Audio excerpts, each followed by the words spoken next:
ได้เห็นพระหน่อย มีคนชอบในติ๊กต็อกก็ชอบพระองค์นี้กันนี่กำลังสวยละเอาละเจริญพรท่านสาธุชนทั้งหลาย รายการธรรมทาน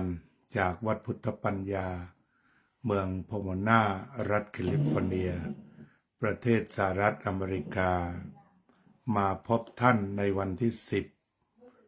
เดือนมกราคม พุทธศักราช 2569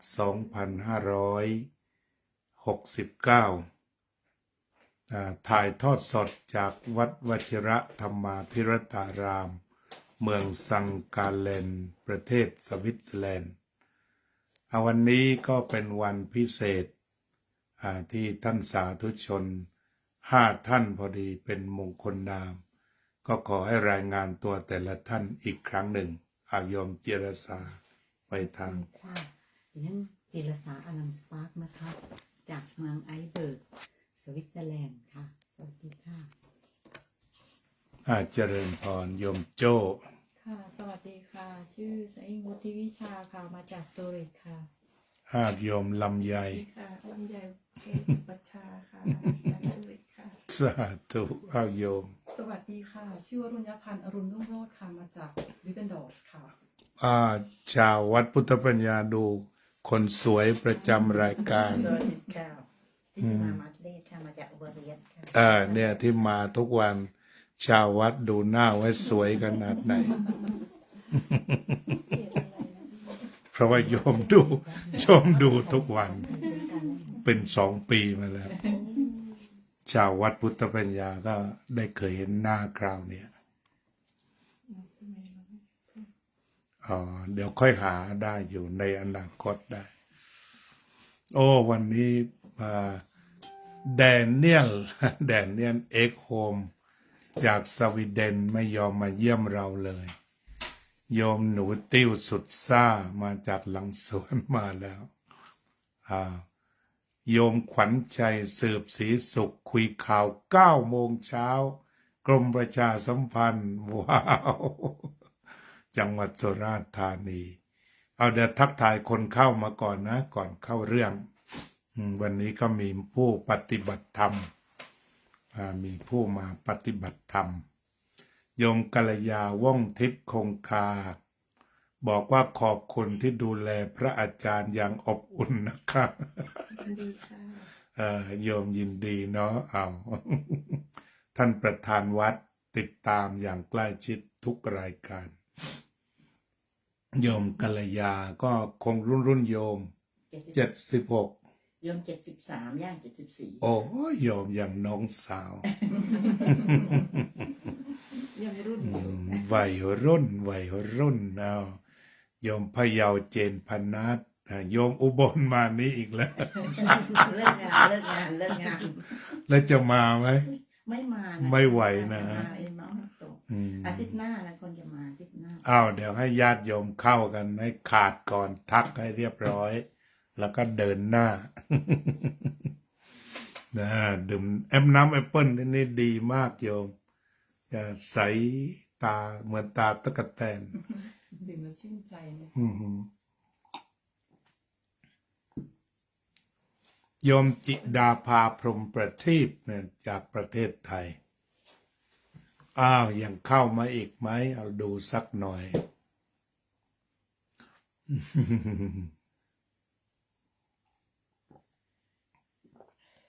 โยมสุพรรณิกาฉายาลักษณ์อันนี้ก็คือนักร้องวงสุนทรภรณ์ที่ร้องเพลงวันนี้วันดีปีใหม่นะที่เสียงเนี่ยเนี่ยไปเลี้ยงทุกวันอังคารได้ยินตั้งแต่เด็กเลยเลี้ยงพระทุกวันอังคารเก่งมากเป็นคนที่รักแมวเป็นโยมอุปถากแมว8 ตัวที่วัดแต่ว่าอัศจรรย์เวลาแมวเห็นแกเนี่ยแบบวิ่งคลอเคลียมันรู้ของมันแมวมีสัมผัสที่6สวัสดีข้าพระอาจารย์พ่อเขียดแม่จินหลังสวนขวาบคามระลึกถึงนะคะพอดีน้องรินกลับไปอยู่บ้านเนอะ ฝากความคิดถึงไม่นานก็จะได้เจอกันแล้ว วันที่7 มีนาจะไปเขาแงนทำบุญรวมญาติบอกหลวงเขียดไปด้วยอะไรอ่ะ เก้าอี้ตัวนี้ดังค่ะ อ๋อ เปลี่ยนมันไม่ค่อยแข็งแรงเลย กระโจนหนักเลย โยมประพันธ์วงศ์พาณิชย์เจริญพร โยมเค้นธนาเจริญพร เจริญพรโยมประพันธ์เป็นยังไงบ้างอันดามันฝนแรงแล้วใช่ไหม นี่มาจากสวนโมกอันดามันท่านเป็นประธานผู้ทำงานสวนโมก โยมสุวรรณสาพันธ์ไพศาลเจริญพร เดี๋ยวอีกนิดหนึ่งนะ ใครยังจะมาอีกไหมจะได้เดินแบบไม่ต้องทักใครแล้วทีนี้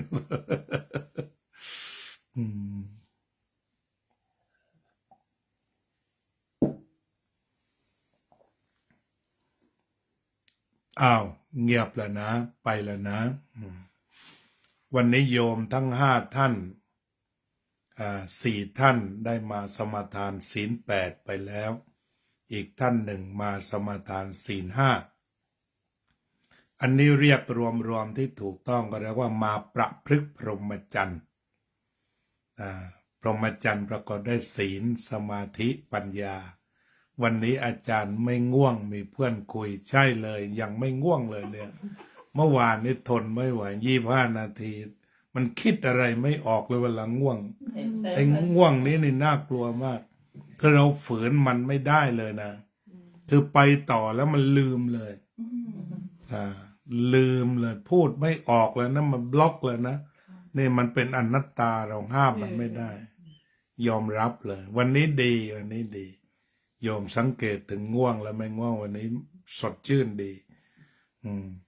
ไม่นั้นก็เอากาแฟกำกับไว้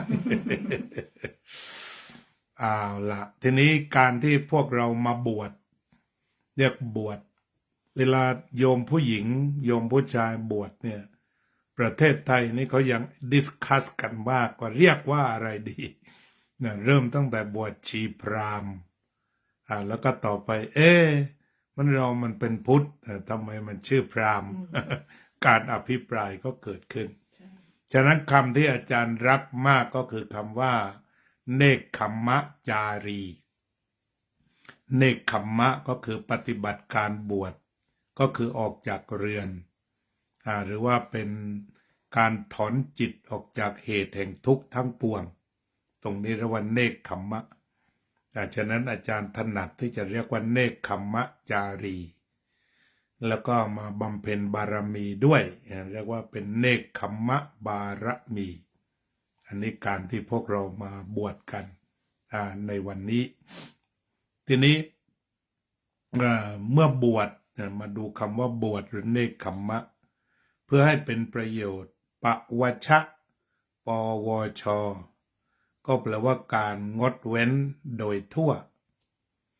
ทีนี้ญาติโยมส่วนหนึ่งถือศีล 8และศีล 5ที่จะความหมายของศีลทั้งสองนี่เป็นยังไงความหมายของศีลทั้งสองก็คือล้วนแต่เจตนางดเว้นจากบาปและเวรท่านแปลอย่างนั้นเจตนาเว้นจากบาปและเวรฉะนั้นใน5 ข้อนั้นเราเรียกว่าเจตนาเว้นจากบาป5และเวร5นั่นคือการฆ่าสัตว์ก็สร้างเวรการลักทรัพย์ก็สร้างเวรการประพฤติผิดในกามก็สร้างเวรการพูดเท็จก็สร้างเวรการดื่มสุราเมรัยก็สร้างเวรสร้างบาปเพราะฉะนั้นศีลแปลว่าเจตนาที่งดเว้นจากบาป5 ประการทีนี้พอข้อ6 7 8มันมีศีล 8ขึ้นมาศีล 8นี้ก็เป็นการฝึกตนคือไม่บาปแล้วเนี่ยข้อ6ข้อ7ข้อ8เนี่ยแต่ว่าเป็นการฝึกตนเพื่อที่จะนำตนไปอยู่ปกติเพราะศีลแปลว่าปกติยิ่งขึ้น คือเราหนีจากความหลอกลวง หรือว่าความเฟกหรือว่ามายา เพราะบางทีอย่างโยมก็พิสูจน์ได้ในชีวิตจริงคือมันมีมายาอยู่นิดหนึ่งเช่นว่าการแต่งหน้าการเมคอัพเหล่านี้ ที่พอมาถึงอุโบสถศีลหรือว่าศีล8เนี่ยก็คือมาเจตนาที่จะงดเว้นจากการลูบไล้จากการทา แล้วก็จากการตกแต่งเหล่านี้ คือกลับไปสู่ปกติล้างหน้าแบบสบายๆเรียกว่าก็ยังมั่นใจบางทีเขาบอกไม่ได้เมคอัพแล้วไม่ได้มั่นใจแต่ว่าตอนนี้พอเรากลับมาสู่ปกติแล้วมั่นใจอย่างผู้มีปกติเนี่ยบางคนบอกถ้าปากแดงจึงจะแรงฤทธิ์อะไรทำนองนี้แต่ว่าพอเรามาบวชก็เรียกว่ามาปลดปล่อยกลับไปสู่ธรรมชาติเดิมอย่างแท้จริงสิ่งที่พบก็คือความเบานั่นเองสิ่งที่พบคือความเบาความโปร่งความสบาย และปลดภาระโยมเป็นผู้หญิงทราบได้ดีว่าถ้าเราจะต้องใช้เครื่องเมคอัพเนี่ยอุปกรณ์เท่าไหร่อันนี้พระก็ไม่สอดรู้สอดเห็นแต่หลายตังค์ทีเดียวนะเพราะฉะนั้นถ้าวันหนึ่งเนี่ยเราวางมันลงไปมันก็เป็นการประหยัดเงินประหยัดทรัพยากรและอะไรอีกหลายอย่างดาแล้วแต่ที่มันจะเบาที่มันจะบางที่มันจะหยุดแล้วก็อยู่กับชีวิตที่มันปกติคือเหมือนวันแรกเกิดว่างั้นคำว่าปกติฉะนั้นอาจจะพูดให้รู้ว่าเรามาสมาทานอุโบสถศีลมหาเสรีภาพคือไม่ติดกับดักเครื่องสำอางทั้งหลายทั้งปวงแม้จะวันหนึ่งกับคืนหนึ่งก็ตามแต่ตอนนี้เราอิสระแล้วก็เราเต็มใจที่จะอิสระอันนี้ก็คือศีลข้อ7ที่ผสมกันแล้วก็งดเว้นจากการฟ้อนการรำประโคมดนตรีดังที่เราคุยก่อนไปสมาทานศีลเรื่องสุขที่ต้องอิงอาศัยอะไรบางอย่างแล้วก็เป็นสุขที่ไม่อาศัยคือมาก็ว่าเราอยู่ได้ด้วยการไม่ต้องฟังเพลงให้เป็นสุขแต่ว่าอยู่ได้เพราะดูลมหายใจอย่างอ่อนๆอย่างอ่อนโยนแล้วก็เป็นสุข อันนี้ประหยัดสุดแล้วก็ช่วยโลกคือไม่ทำให้เกิดมลพิษทางเสียงดนตรีทั้งหลายมันก็ประหยัดออกไปหมดเจริญพรโยมโจ้ยินดีโยมโซเฟียสุภาพรเจริญพรนี่ก็คือที่มาของศีลที่เราเข้าใจแท้จริงเลยโยมลำไยก็คงเข้าใจได้แล้วว่านี่แท้เลยไม่ใช่ความเชื่ออันนี้เป็นข้อปฏิบัติที่มันพิสูจน์ได้แล้วก็สุดท้ายอันนี้ก็เป็นการฝึกฉะนั้นนอนบนพื้นไม่นอนบนเบาะที่มันสูงเพื่อที่จะทำให้เพลินในการนอนตรงนี้ก็เป็นไปเพื่อการบำเพ็ญเพียรคือนอนเท่าที่จำเป็นพอมันหมดความง่วงเราก็ตื่นขึ้นมาสมัยหนึ่งแม้พระโมคคัลลานะท่านก็ง่วงจนทำไม่ไหวเนี่ยตมาซึ้งเลยที่นี่อยู่ที่นี่ทำไมมันรู้สึกว่าเวลาง่วงนี่คอตกแท้จริงเพราะว่ารอบแรกมันตื่นตี 1กว่าเพื่อทำรายการตี 2พอตี 2แล้วก็ไม่กล้านอนเพราะว่าต้องทำรายการตี 4ถึง 6ถึง 6นั่นแหละตอนฉันเสร็จก็บางทีท่านนอนแล้วก็โยมขึ้นมานี่ก็ลำบากเหมือนกันไม่ตื่นเหมือนตาย โยมเคยมากดออด3 ครั้งจนกลับไปก็มีถ้าหลับแล้วเหมือนตายเลยป๊อกเดียวช่วงเช้าฉะนั้นอาตมาก็พยายามจะไม่นอนแต่ว่าเวลามันง่วงเนี่ยไอ้ยาเลยมันล็อกสมองถ้าเราไม่เชื่อฟังมันเนี่ยเพราะพระโมคคัลลานะเคยเป็นอย่างนั้น พระพุทธเจ้าก็เลยบอกวิธีแก้ง่วงให้ดูดาวนักสัตฤกษ์ให้ล้างหน้าให้เดินจงกรมให้ทบทวนธรรมะสุดท้ายถ้าไม่หายก็ให้นอน อย่างมีสติสัมปชัญญะถ้ามันอิ่มของมันในร่างกายมันได้จัดการซ่อมแซมแล้วเราก็จะตื่นขึ้นมาเองแต่ตอนนี้ของอาตมานี่มันเจ็ดแหลกยาวที่ดีพอ8 โมงก็ทำรายการสวดมนต์ก็อาจจะนอนในช่วงจากนั้นนิดหน่อยชั่วโมง2 ชั่วโมงแล้วพอบ่าย 3ก็มาจัดรายการแล้วหยุดหน่อยก็บ่าย 6 โมงอีกช่วงหนึ่งถึง8 โมงก็ชนสวดมนต์ก็วันหนึ่งร่วม10 ชั่วโมงวนเวียนแบบนี้แต่ว่าอย่างเมื่อคืนนี่หลับจนหลุดทีนี้ไม่ได้ทำรายการตี 2ตื่นขึ้นมา2:50ก็เลยปล่อยเข้าไปนอนตอน4 ทุ่มเมื่อคืนเนี่ยพอดีไปดูภาษาเยอรมันเพลินไปหน่อยมีแนวโน้มว่าถ้าเราเกิดลองเรียนวันละ5 บรรทัดเนี่ยน่าจะได้เรื่องเหมือนกัน ได้อยู่แล้วค่ะ ก็ลองดู อาจารย์ปัญญา ไม่แน่เผื่อมีเหตุปัจจัย สอบอะไรนะก็เลย ถ้า บี บรรทัดหนังสือเล่มขนาดเนี้ย ลุ้นตามพระอาจารย์ 5 บรรทัดหนังสือเล่มใหญ่มาก เออ เยอะมากนะ5 บรรทัด 5 บรรทัดอันนี้วันละ 5 แถวว่า5 คำ ฉะนั้นการที่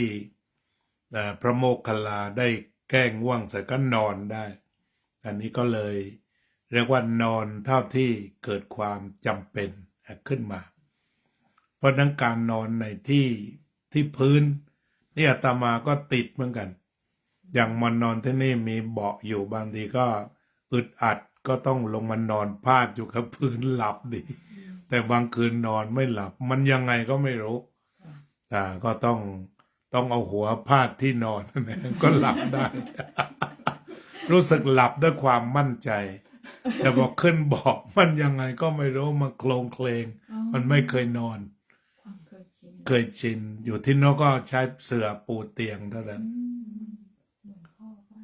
นอนบอกไม่ได้นะเจ็บ ค่ะ หลังค่ะต้องนอนกับพื้น ใช่ เรานี่นอนพื้นไม่ได้ ก็มันแล้วแต่ฝึกมาแล้วแต่ฝึก ยังไม่สายนะ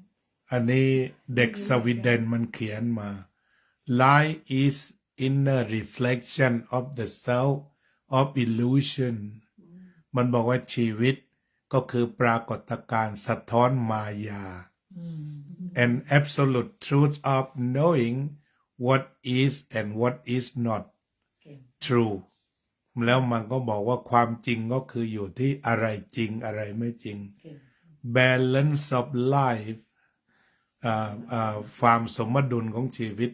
Like Buddha speak of middle way ก็เหมือนที่พระองค์ตรัสถึง middle way is guideline for monk ก็บอกว่าอันเนี้ยเป็นไกด์ไลน์ของพระเอางั้น เด็กคนนี้อายุเท่าไหร่ เขาทำงานรถไฟ เก่ง อายุ แม่เสียแล้วอายุสัก26 เก่ง อยู่สวีเดน ลูกครึ่งไทย สวีเดนแท้ เก่งเก่ง ไม่ไทยเลย เก่ง ไม่มีกลิ่นอายไทยสวีเดนแท้ ใหญ่สาธุ เขาชอบมาสนทนา แต่น้องเข้าใจภาษาไทยเหรอคะเวลาพระ พูด อา ภาษา จาร อัง ย์ กฤษไง ก็นี่เขียนอังกฤษมา เนี่ เนี่ย ย แปลเป็นไทยให้ อาจารย์ก็พูดอังกฤษแต่อังกฤษมาก็อังกฤษไป ณบัดเนี้ยค่ะพระอาจารย์พูดออกภาษาไทย อ่า แต่น้องก็เข้ามาฟังเป็นภาษาไทย ก็เขาใช้โปรแกรม อ๋อ ไปแปล อ๋อเข้าใจแล้ว เขาเข้าใจหมด แปลทันทีทัน แล้ว พูดตัวแปล ก็มีดรเดวิดเขาก็ใช้แบบนี้ สะดวก โปรแกรมที่วัดก็มีพวกฝรั่งไปนั่งฟังเทศน์ก็เปิดชึบ อ๋อ ก็ออกมาเป็นอังกฤษอย่างนั้น แต่ว่าเขาเขียนเขาเอง therefore we also have the noble eightfold path เขารู้จักดีเรียกว่าทางสายกลาง เก่ง แสดงว่าเข้าใจ 26นี่ก็คือนั่นมาก มีของเก่าไหม มันก็เป็นเด็กบางคนที่ฉะนั้นถ้าใครสนใจก็ลองให้มาคุยดูเด็ก ถ้าเขามีปัญหาที่เขาจะคุยเชิญเถอะเชิญ อันนี้เราก็มีแผนไว้วันก่อน คือไม่น่าเชื่อที่เด็กมันมาทำบุญแล้วก็ลูกหลาน5-6 คนมันไหว้กันหมดเลยฟังรับศีลรับอะไรที่อาจารย์ฝึกไหว้เขาเนี่ย เพราะนั้นถ้าได้เด็กแบบนี้ต่อไป มากับพ่อกับแม่เราจะสอนสมาธิให้15 นาที ฝึกฝนได้แบบ ดีค่ะ แบบที่มาวันที่ 4กันใช่ไหมรู้สึกวันนั้นนะเด็กมาหลายคน6-7 คน เห็นอยู่ในเพจ ใช่ใช่อันเนี้ยก็ถือว่าเราเจอเม็ดพืชที่ดีอยู่เหมือนกันถ้ามีโอกาสก็น่าจะต่ออย่างลูกสาวโยมใช่ไหมอยู่ไฮสคูลเหรอ ปขามสาม ได้คุยได้แล้วถ้าเกิดเขาสนใจศาสนาพุทธ ไม่ มาก รู้ ส่วน ทำไมเขาถามเขาก็อยู่ดีๆเขาก็เล่าให้ฟังแต่เขาบอกว่าภาษา ถ้า อังกฤษไม่ค่อยแข็งแรง คืออย่างนี้ถ้าโยมรู้จักครู ก็บอกอันนั้นคือเขาวัชรยาน ค่ะ เป็นทิเบต วัชรยานหนู บอกว่า ไปให้เขฟัง บอกว่าคุณจะลองเถรวาทไหมตอนนี้ เทร ฉัน วาสภาษาอังกฤษแปลว่าอะไร เทรวาดะบุ d ดิซึมมันอีกเซกชันหนึ่งไง เนี่ย บอกว่า different from Thai tradition โยงว่างั้นบอก from Thai tradition that is Tibet tradition เนี่ย เอาบอกถ้าจะลองก็ยินดีไปคุยกับเด็กๆ ก็นั่งล้อมวงคุยให้เขาถามไงครูเครอก็จะเป็นประโยชน์ขั้นลึกที่จะได้มาทำหน้าที่ที่นี่ ถ้าเข้าถึงโรงเรียนได้ ดีนะหนูคิดว่าจะพยายาม โยม ไปชวน โยมลองคุยดู ด้วยความที่พระที่ทิเบตอยู่แถวนั้นเขาอยู่ใกล้ไงคะ อ๋อ จะมีแถวริคอนน่ะคนทิเบตอาศัยอยู่เยอะมาก อ๋อ ม ก็จะมีวัดทิเบต ใช่จะอยู่ที่นั่นแล้วก็พระก็จะสลับกันมาแล้วก็เขาก็จะรู้จักอะไรเนี่ยแต่แล้วเด็กๆคือสำหรับเด็กตอนเนี้ยมันบุดิสต์คือใหม่ไงใหม่ใช่ไหมสำหรับเขา คืออย่างนี้ตอนนี้อารยธรรมโลก ค่ะ ที่การศึกษาโลกที่เป็นแนวโน้ม อย่างในอเมริกาที่เขาทำเนี่ยคือทำ2 อย่าง นั่นก็คือหมายความว่าศาสนาเก่าก็ไม่ทิ้ง เพราะนั้นไอ้รัฐธรรมนูญนะว่ามีเสรีภาพในทางศาสนา นั่นคือหมายความว่าคุณมีพ่อแม่ปู่ย่าตายาย มาจากเผ่าไหนเอามาเลย ศาสนาแล้วก็ส่งเสริมอย่างอาจารย์ไปประชุมศาสนาโลกใน100 ศาสนาพอดี ที่โซลเลกซิตี้ศาสนาเล็กศาสนาน้อยคำว่ามันไทยคัลเจอร์ของอเมริกา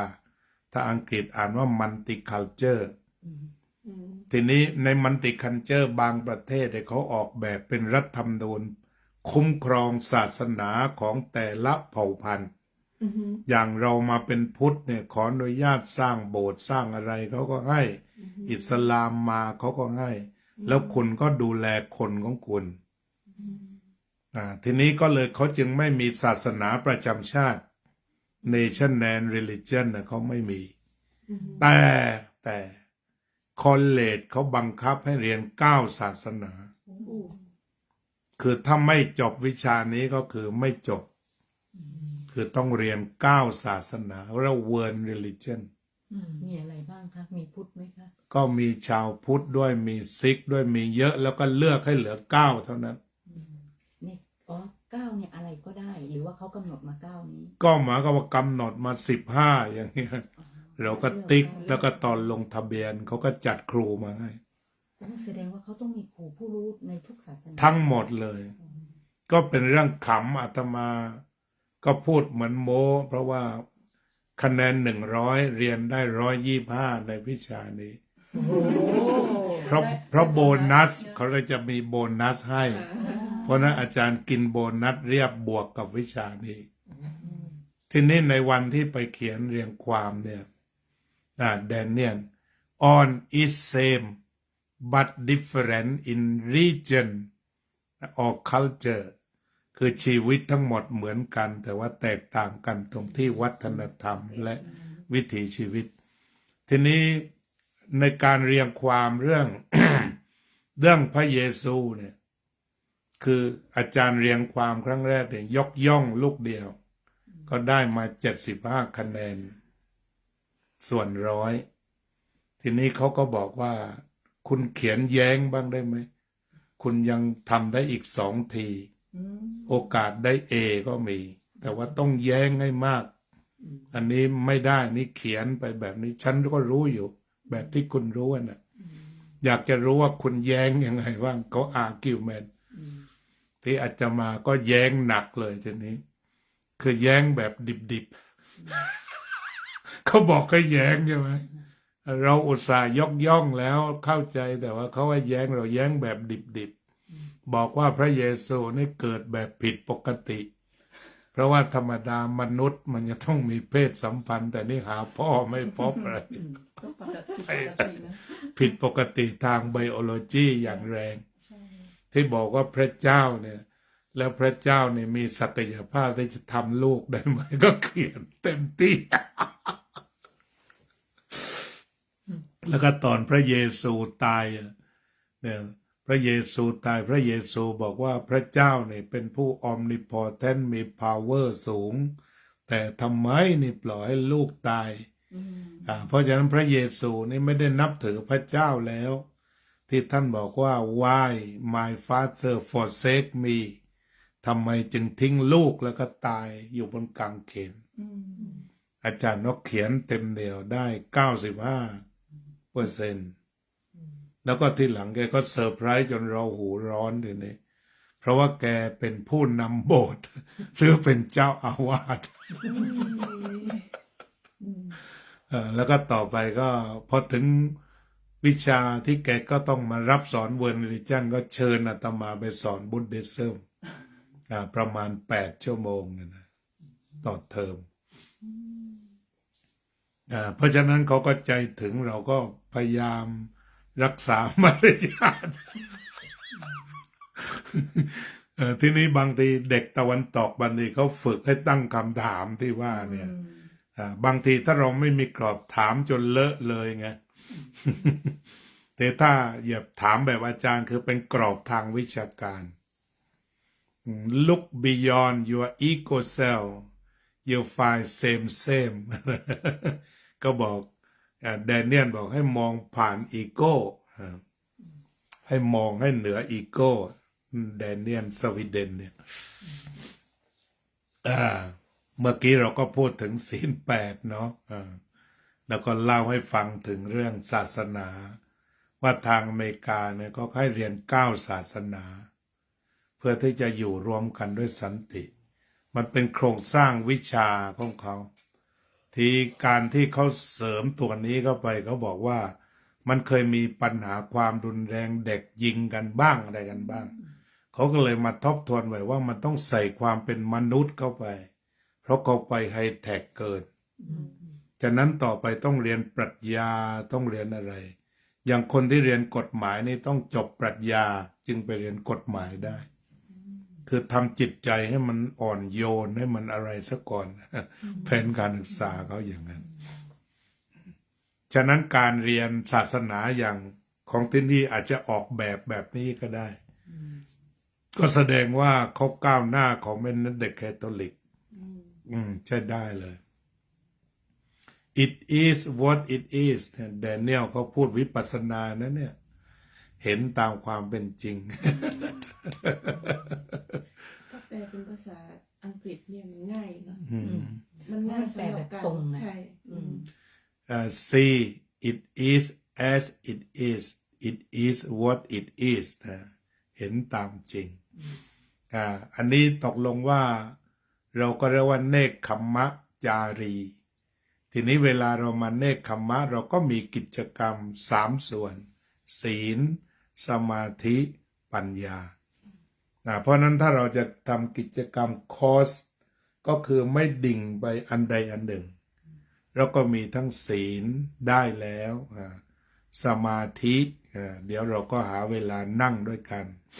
แล้วก็ปัญญาก็คือดิสคัสอยู่ในกรอบ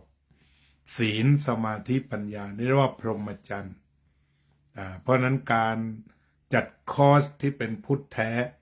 ก็อยู่ในกรอบนี้ศีลสมาธิ ปัญญาทีนี้ในการปฏิบัติอานาปานสติเนี่ยจะคลุมหมดทุกอย่างแต่สิ่งที่คนปฏิบัติกันมากที่สุดเป็นอันดับหนึ่งตอนนี้ของโลกเนี่ยเขาเรียกว่าอิริยาปัปพะอิริยาปัปพะคือการรู้ตัวทั่วพร้อมอยู่ในสติปัฏฐานเนี่ยแต่มันมีหมวดหนึ่งเรียกว่าอิริยาปัปพะ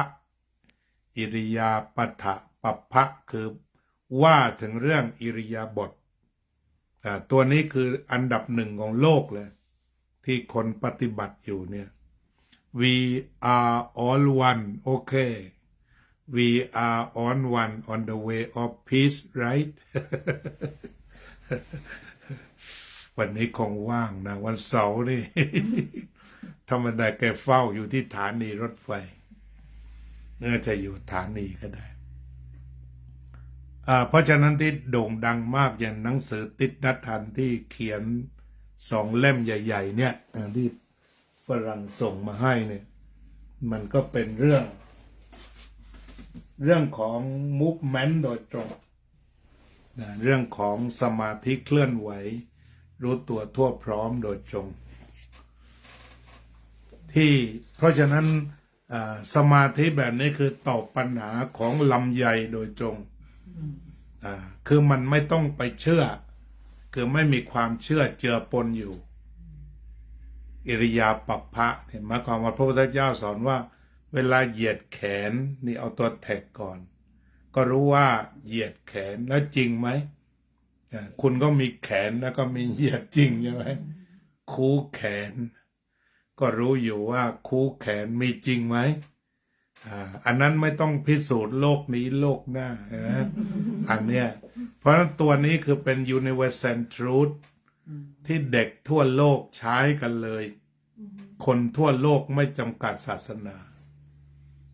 เวลาเหยียดเวลาคูต้นเทคเดิมก็คือห่มจีวรเนี่ยที่ถ้าอาจารย์ติดนัดหันท่านเน้นการกินน้ำชาก็ต่อไปนี้ก็เน้นการรู้ตัวเวลาที่ยกน้ำชาดื่มและเวลาที่จะรดปากน้ำชาเข้าไปสู่ลิ้นจากนั้นก็เข้าใจถึงรสชาติอันสุดยอด enjoy it ว่างั้น คือหมายความว่ารู้ทุกขั้นตอนเวลาจะขับรถพอขึ้นถึงก็ปลุกตัวรู้ก่อนเอามือจับพวงมาลัย my dear car I love you I protect you you are broken I am broken you are safe I am safe และจากนั้นก็ทุ่มที่มีอยู่ทั้งหมดในการขับอันนี้คือประยุกต์แบบทั่วโลกแล้วของสติปัฏฐานอันนี้อยู่ในกายานุปัสสนาสติปัฏฐานแต่วันนี้การประยุกต์ในระดับโลกถึงออกจากห้องเล็กๆของเราที่ฝึกเนี่ยอย่างที่ว่าเราจะมาฝึกกัน3 วันหรือบางแห่งจะงดวาจาตัวนี้เราเรียกว่ามาเข้าห้องแลบมาเพื่อเข้าห้องแลบนี่คือดูจริงอยู่ข้างนอกอาจจะหลุดบ้างแต่ถ้าภายในนี่คือมาดูจริงๆดูกายจริงๆทุกความเคลื่อนไหวของกายฉะนั้นสติปัฏฐาน4ถ้าว่าจะคุมหมด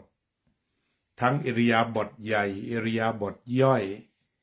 ยืนเดินนั่งอิริยาบถใหญ่นอกจากนั้นการดื่มการจับผ้าจับเสื้อทำทุกชนิดเป็นอิริยาบถย่อยแล้วก็อย่างที่ท่านติตนานท่านเขียนเนี่ยถ้าคุณจะมีบ้านพักที่ถาวรก็จะต้องมี mindfulness and awareness นั่นคือมีความรู้สึกตัวทั่วพร้อมคือพอเราทำภารกิจเสร็จก็กลับมาหาบ้านของเราที่ท่านอธิบายดีพระพุทธเจ้าตรัสผู้ใดเห็นธรรมผู้นั้นเห็นเราเพราะนั้นก็คือพระพุทธเจ้านี่คือพระธรรมสติคือพระธรรม สัมปชัญญะคือพระธรรมเพราะฉะนั้นเวลาที่เรารู้สึกตัวทั่วพร้อมก็แสดงว่าเราไม่เดียวดายอยู่กับพระพุทธเจ้าเวลาที่จิตของเราสงบก็คือกำลังเห็นพระพุทธเจ้าผู้ใดเห็นธรรมผู้นั้นเห็นเราในขณะที่เราขึ้นบันไดมาด้วยความรู้สึกระวังสุดขีดนั่นแหละพระพุทธเจ้ากำลังคุ้มครองเราพอเข้าใจไหมฮะเชื่อมโยงตรงนี้อันนั้น Buddha saves you อย่างแท้จริงเพราะนั้นต่อไปโยมก็เอาคำแปลกๆนี้ไปคุย Buddha saves you เอาถาม what นั่นนะก็อธิบายเวลาคุณขึ้นบันไดถ้าคุณรู้ตัวทั่วพร้อม The Buddha follow you and save you แต่เวลาคุณตกบันไดคุณไม่คิดถึงพระพุทธเจ้าใช่ไหมThe Buddha doesn't save you you love Buddha Buddha love you you save the Buddha in your heart and the Buddha save you everywhere มัน every moment อย่างนั้นเพราะนั้นไอ้ธรรมะพวกนี้คือมันเป็นธรรมะเข้าเป็นของกินเป็นข้าวกินน้ำอาบธรรมะที่ส่งออกในตลาดร่วมยุโรปหรืออเมริกาโดยอาจารย์ติดนัททันแล้วก็ดัลไลลามะเนี่ยคือเขาจะพูดแบบนี้คือจะไม่เสียเวลาในการถามว่าตายแล้วเกิดจริงไหมอะไรไหมเพราะอันนี้พัวไม่เห็นภาพเลยใช่ที่ถ้าว่าในอนาคตคุณจะอยากจะศึกษาศาสนาเป็นอาหารใจหรือเป็นปรัชญาว่ามันยังมีอะไรลึกล้ำที่น่าสนใจก็ข้ามมาเรียนถึงตายแล้วเกิดพระพุทธเจ้าตรัสว่าอย่างไรอะไรไปอีกทีหนึ่งแต่ถ้าว่าเป็นไปเพื่อดับทุกข์โดยตรงก็วิ่งเข้าหาสติปัฏฐานนี้กายานุปัสสนาสติปัฏฐานนี้นั่นก็คือการใช้เพื่อทางดับทุกข์ที่พระองค์ตรัสว่าไม่มีทางอื่นฉะนั้นเราก็ต้องตอบคำถามว่าเราจะเข้าสู่พระพุทธศาสนาเพื่ออะไรถ้าเพื่อดับทุกข์เราก็ต้องวิ่งเข้าหาพวกนี้เลยทำความเข้าใจจะให้แหลกลานในเรื่องนี้แล้วเราก็จะได้วิชาดับทุกข์และจะไม่แกว่งทีนี้แต่ถ้าขึ้นถึงเราไปไหว้พญานาคก่อน อะไรต่างๆมันก็ไกลดับทุกข์ออกไปเรื่อยคุยกันไม่รู้เรื่องแล้วทีนี้จิตใจจะไม่แบบนั้นเหมือน ไปท หนีทุกข์หรือเปล่าคะ มันก็อาจจะคิดว่าเป็นดับทุกข์ด่วนมันเป็นยาเสพติดไปแล้วอะไรอย่างเงี้ยเป็นยาคันทาอะไรตำนองนั้นแต่ทั้งนี้เนื่องจากเราตอบไม่ได้ว่าเข้ามาสู่ศาสนาทำไมแต่ถ้าบอกว่าเข้ามาสู่ศาสนาเพื่อความดับทุกข์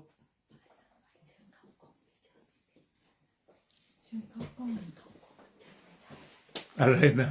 อะไรนะพี่ เชิญเข้ากล้องนะพี่ ไม่ต้องเชิญไม่ต้องไปกอดเขาไม่กอดนะ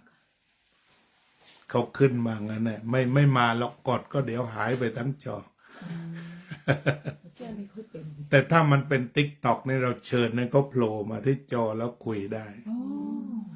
ใน TikTok ในเข้ามันหลายคนได้เลย เข้ามาคุยเต็มหน้าเลยติ๊กต็อกก็ดีเล่นไม่เป็นครับเดี๋ยวก็น้องอะไรนะน้องพลอยฝึกให้ได้นี่ฉะนั้นถ้าพูดถึงว่าเราเข้ามาทำไมก็เข้ามาตรงนี้ทีนี้สติปัฏฐานสี่เนี่ยก็คือมันอยู่กับชีวิตกายานุปัสสนาสติปัฏฐานหมายความว่าอะไรที่มันเป็นก้อนเราก็ดูหมดที่ดูอะไรของมันก็ดูความเคลื่อนไหวดูอาการแต่ว่าไม่มีคนดูไม่มีตัวตนมาดูไม่มีกูมาดูหรือว่าไม่ต้องบรรลุอะไรทั้งนั้นเพียงแต่รู้ในสิ่งที่มันกำลังเป็นอยู่เพราะฉะนั้นที่ว่าโยมจะมาเข้าห้องแลบคือจะใช้อานาปานสติอย่างที่เคยคุยกับอาจารย์ท่านมาสอนไว้ดีแล้วหรือว่าการเดินจงกรมจะเอากี่จังหวะแต่เป้าหมายเพื่อให้รู้ มาบ่มความรู้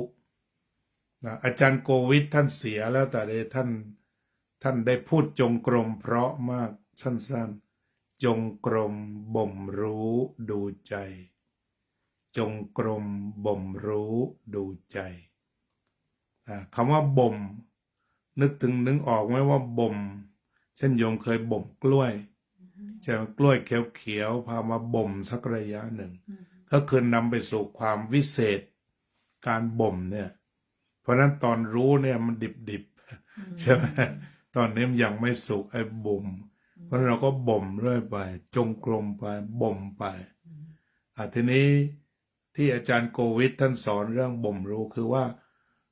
ไม่ต้องไปท่องไม่ต้องไปจับมันมากเดินไปดูรู้เท่าไหร่ก็เอาเท่านั้นหลุดก็เอาใหม่หลุดก็กลับมาใหม่รู้เท่าไหร่ก็เอาเท่านั้นไม่ต้องบอกกูพลาดแล้วแม่ทำไมหลุดเคกหัวตัวเองไม่ได้ ก็ปล่อยไปหลุดก็คือหลุดไป เป็นอดีตไปแล้ว รู้ก็คือรู้ไปทำยังไงฮะทำโปร่งๆอย่างนี้ในการปฏิบัติแท้ที่ไม่ใช่ตำราเนี่ย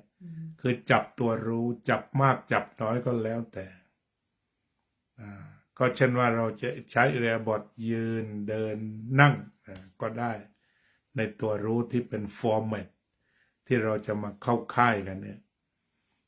ก็คือรู้เป็นฟอร์แมตแบบนี้แต่ตอนหลังก็เป็นทรานสเฟอร์ไปคือสามารถที่จะไปรู้ทุกคนทุกแห่ง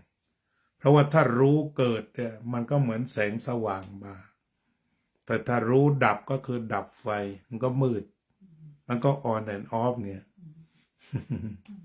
ทีนี้ต่อไปความรู้ของความรู้ที่บอกโอเคเวลาดับไฟมันมืดนะ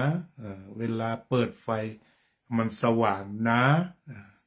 ก็เป็นตัวปัญญาอีกตัวหนึ่งฉะนั้นบางทีหลายๆคนอย่างใน TikTok ก็ถามว่าทำยังไงฉันจึงจะยุติความคิด negative thinking ได้ทันท่วงทีเขาก็ถามอาจารย์ก็บอกปฏิบัติตามเลยbreathe in I am knowing I am breathing in breathe out I am knowing I am breathing out ก็พาเขาทางสัก10 ครั้งที่เมื่อจิตดวงหนึ่งเนี่ยไปคิดเรื่องหนึ่งเรื่องอื่นมันจะดับทันทีนี่คือธรรมชาติของจิตฉะนั้นถ้ารู้จักธรรมชาติตรงนี้เราสามารถดับทุกข์ได้ทันท่วงทีดับเศร้าดับโศกดับเนกาทีฟกลับมาหาลมหายใจอันเป็นบ้านที่แท้จริงตรงนี้ฉะนั้นพอไปนึกเรื่องหนึ่งเนี่ยเรื่องหนึ่งมันก็ดับไปเรียบร้อยแล้วทีถ้าเรามาเน้นรวดเอาสมมุติมีพุทโธมาช่วยด้วยไอ้แค้นก็ค่อยๆดับไปหมดไม่เพิ่ม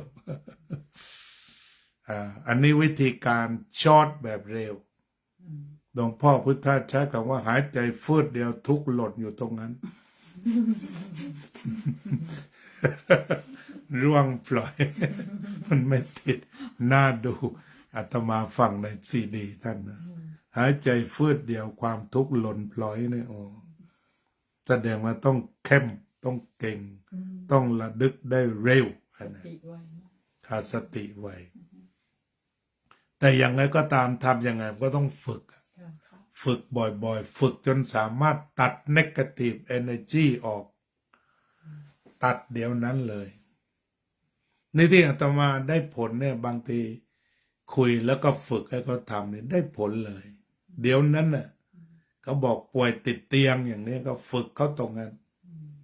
ตอนนี้ก็เข้ามาบ่อยๆใน TikTok พวกป่วยติดเตียงทั้งหลายไปเสริมกำลังใจเจอหน้าปุ๊บอาตมาก็สวดให้มีแขกอยู่คนหนึ่งอยู่คอนเนคติคัสเขาเป็นมะเร็งอย่างหนักแต่ตอนนี้หายแล้วอเมริกาคือเราคอนเนคติคัสอาจารย์มาเจอหน้าก็จำเขาได้ชื่อเรนีโผล่ปั๊บเราก็สวดให้ก่อนสวดก่อนสวดจนหายเดี๋ยวนี้หาย อยากพาไปบ้านหน่อย สวดไปทางหน้าจอ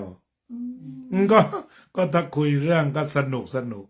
บางทีอาจารย์นี่ ก็เหมือนกับปราบผีได้ไป ซึ่งเราก็ไม่รู้ตัว มันมีผู้หญิงคนหนึ่งเป็นผู้หญิงมงชาวมงใช่ไหมออกเสียงว่ามงหรือมงเคยได้ยินไหม เคยได้ยิน เผ่าหนึ่งอะชนเผ่าของเราเนี่ย อยู่แถวเพชรบูรณ์บางส่วนอะไรเนี่ย ที่เธอก็อยู่ฝั่งตะวันออกรัฐตะวันออก แล้วก็ปรากฏว่ามันมีความรู้สึกว่าเหมือนโดนเขาทำผีใส่ เช่นวันเพ็ญอะไรเนี่ย วุ่นวายมากนอนไม่ก็หลับ เป็นมาเป็น10 ปี และแกก็บอกคงจะเป็นแบบนี้จนตาย มีคนบอกว่าให้ไปที่ไต้หวันจะมีพระมหายานจะถอนได้อะไรเนี่ยแกบอกก็ไม่มีตังค์ไป ทีนี้อาจารย์ก็บอกว่าเอาเดี๋ยวฉันลองสวดให้ดูก็แล้วกันเผื่อคุณนอนหลับได้บ้าง ก็สวดกรณียเมตตาสูตรเนี่ย เพราะพอสวดเสร็จ เช้าเขาบอกหลับดี สวดให้3 วัน เขาก็บอกว่าฉันมองไม่ผิดว่าคุณมี power พอที่จะจัดการ เราก็ไม่ได้มีอะไรหรอกแต่เราก็สวดให้นะมาก็สวดให้ อันนี้ก็คือมันเป็นงานดับทุกข์ออนไลน์นี่โยมหญิงก็มาแล้วนะโยมหญิงคณิตศาสตร์เนี่ย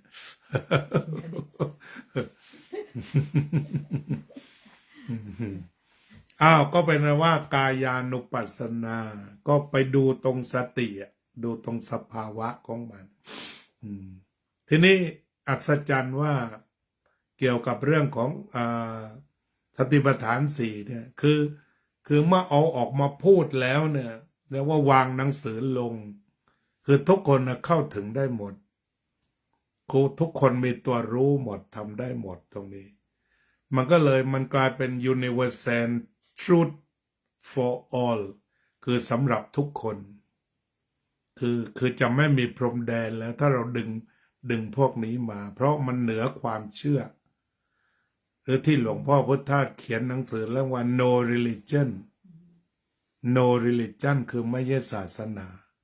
แต่มันเป็น a way of life to end of suffering เนี่ย คือไม่มีพรมแดนเพราะทุกข์คือทุกข์ไม่ทุกข์คือไม่ทุกข์มีแค่นั้น โยมชื่อกันนิษฐาไม่ใช่คณิตศาสตร์เนาะเอาเขียนมาแล้ว ก็หญิงคณิตนะใช่ไหมก็ต้องคณิตศาสตร์ โอเคคณิษฐาเดี๋ยวจะจำไว้คณิษฐาธิราชโอเคเพราะฉะนั้นมันก็อยู่ที่ความรู้ที่เป็นสากลฉะนั้นที่พระพุทธเจ้าเนี่ยสอนคนที่ไม่รู้หนังสือถึงชั้นสูตรอะไรบรรลุธรรมหมดเนี่ยเพราะมันหนึ่งเดียวคือใช้ความรู้สึกสอนใช้ความรู้สึกสอนไม่ได้ผ่านตำราตรงนี้ เหมือนหลวงปู่ชอบนะ พระอาจารย์คะการรู้กายเวทนารวมทั้งจิตเนี่ยเราเข้าไปรู้ในอาการคือไม่มีกูก่อน ไปดู ต้องเพิกถอนกูใช่อาการ อาการของกายที่แสดงอาการของความรู้สึกที่แสดง นะคะ manifestation แบบคุณหนูว่าเนี่ย สภาวะ สภาวธรรมอันนั้นเรียกว่าสัพวัตถ้ารู้ได้ก็สื่อได้ไงสภาวธรรม คือสิ่งที่มันแสดงออกมานะตัวนั้นสภาวธรรม แต่นี้มันมีส่วนนักปฏิบัติคือถอนกูออกด้วยคือถอนอีโก้ที่เขาว่า ก็ดูตามที่แสดงอย่างเวทนามันก็มีชอบชังไม่ชอบไม่ชัง ทีนี้มันก็มีเชิญที่พระอาจารย์บอกว่าถอนกูออกน่ะก็คือดูสภาวะโดยไม่ปรุงแต่งโดยไม่เอาตัวกูเข้าไปเกี่ยวคือมันไม่เอาตัวกู ดูตาม มันก็เกิดดับของมันไปอย่างนั้นไม่ต้องคว้าเอาไว้เป็นของกู คือมันมาแล้วไปมันจะเห็นโดยสมบูรณ์ไอ้มาแล้วไปคือไม่ถูกดึงคอเก็บเอาไว้ไปเลยทั้งกายเวทนาจิต ดูสภาวะทั้งหมด ค่ะทีนี้อย่างตัวเวทนาชอบไม่ชอบก็เหมือนกันชอบหรือไม่ชอบมันมีอยู่จริงนะคือไม่ได้ปฏิเสธอย่าปฏิเสธ ชอบก็มีอยู่จริง ไม่ชอบก็มีอยู่จริง ทีนี้ต่อมาก็มองแบบพระพุทธเจ้าตรัสว่ามันมีโทษไหมไอ้ชอบเนี่ยนะแล้วก็ไอ้ไม่ชอบมันมีโทษไหมนี่พระพุทธเจ้าถามไว้แล้วไงถ้ามีถ้าเจ็บก็ถอนนะเช่นว่าคุณเอาเข็มมาแทงนี่เจ็บไหมถ้าเจ็บก็ถอนออกไปซะไม่เจ็บก็คาไว้อย่างนั้นเห็นไหมเหมือนเราเจาะหูเจาะจมูกใช่ไหมอย่างนั้นน่ะถ้าสมมติว่ามันคุ้มค่ากว่าเช่นเราเจาะจมูกเด็กเจาะเนี่ยมันลงทุนแล้วว่าสวยมันดีกว่าเจ็บเพราะนั้นไม่กลัวเจ็บหรือว่าใส่ตามลิ้นอย่างนี้ใช่ไหมนี่เวทนาเวทนาก็คือชอบหรือชังทีนี้มันมีโทษยังไงพระพุทธเจ้าบอก1ประโยชน์2โทษ3สลัดออก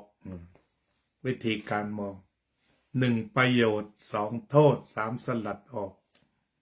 ทีนี้สมมติเราติดอะไรเนี่ยมีประโยชน์ไหม ไม่มีค่ะ อันนั้นน่ะแต่ต้องเรียนร้ายตัวเองนะอย่าไปเชื่อพระเขาไปเองไม่ใช่เหมือนกันแต่หมายว่าวันหนึ่งมันไม่ใช่ก็เดินออกไปเขาเรียกว่าเนกขมะในที่มามันมี3ขบวนการเวลาโยมดูของเนี่ยคือ1เรียกว่ามันมีอานิสังสะคือมันมีประโยชน์2มันมีอาทินวะคือมีโทษเพราะนั้น3เนกขมะอีกวิธีหนึ่งคือออกมาจากทุกโทษนั้นนอกจากมานุ่งขาวห่มขาวหรือใส่จีวรเนี่ยคือต้องถอนจิตออกมาด้วยทีนี้เรื่องอะไรที่เราคิดว่าคิดแล้วเศร้าถึงกับต้องร้องไห้เงี้ยบางทีเราคิดเสร็จมันร้องไห้ทีจนตัวรู้ว่าต่อไปจะไม่คิดถึงเรื่องนี้อีกแล้วพอเริ่มมาปุ๊บก็ตัดปั๊บไปเลยถ้าคิดเจ็บอีกมันก็เกิดปัญญาเนี่ยที่โยมเนี้ยวเคยถามแล้วปัญญามันอยู่ตรงไหน ก็คือหมายความว่าพอแทงปุ๊บมันเจ็บมันอยู่ตรงนี้ถ้าคุยเรื่องนี้ยันเพลินไปเดี๋ยวก็เจ็บอีกเพราะนั้นบางทีก็หยุดตั้งแต่เดิมเลยเพราะเราเห็นโทษของมันเห็นจริงๆที่พอเป็นอย่างนี้พอเห็นโทษของเวทนามันก็จะต้องพันกันหมดเลยมันมีจิตตานุปัสสนาสติปัฏฐานคือเฝ้าดูเหมือนเข้าห้องแลบที่ว่าก็คือวางกล้องวงจรปิดเอาไว้แล้วมันมีอะไรจะผ่านมาบ้างถ้าไม่ผ่านก็เฝ้าดูเพราะฉะนั้นมันจึงมีสมถะกับวิปัสสนาสมถะคือทำจิตให้สงบแล้วไปไหนต่อไปก็คือเฝ้าดูท้องฟ้าอันสงบนั้นว่าบางคราวก็ว่างบางคราวก็มีเหยี่ยวบินผ่านก็ไม่ใช่เหยี่ยวกูก็ผ่านไปเห็นไหมมันก็ไม่ทุกฟ้าก็ยังงามเหมือนเดิมก็ดูความงามของความสงบนั้น ก็ดูแค่เกิดดับ ก็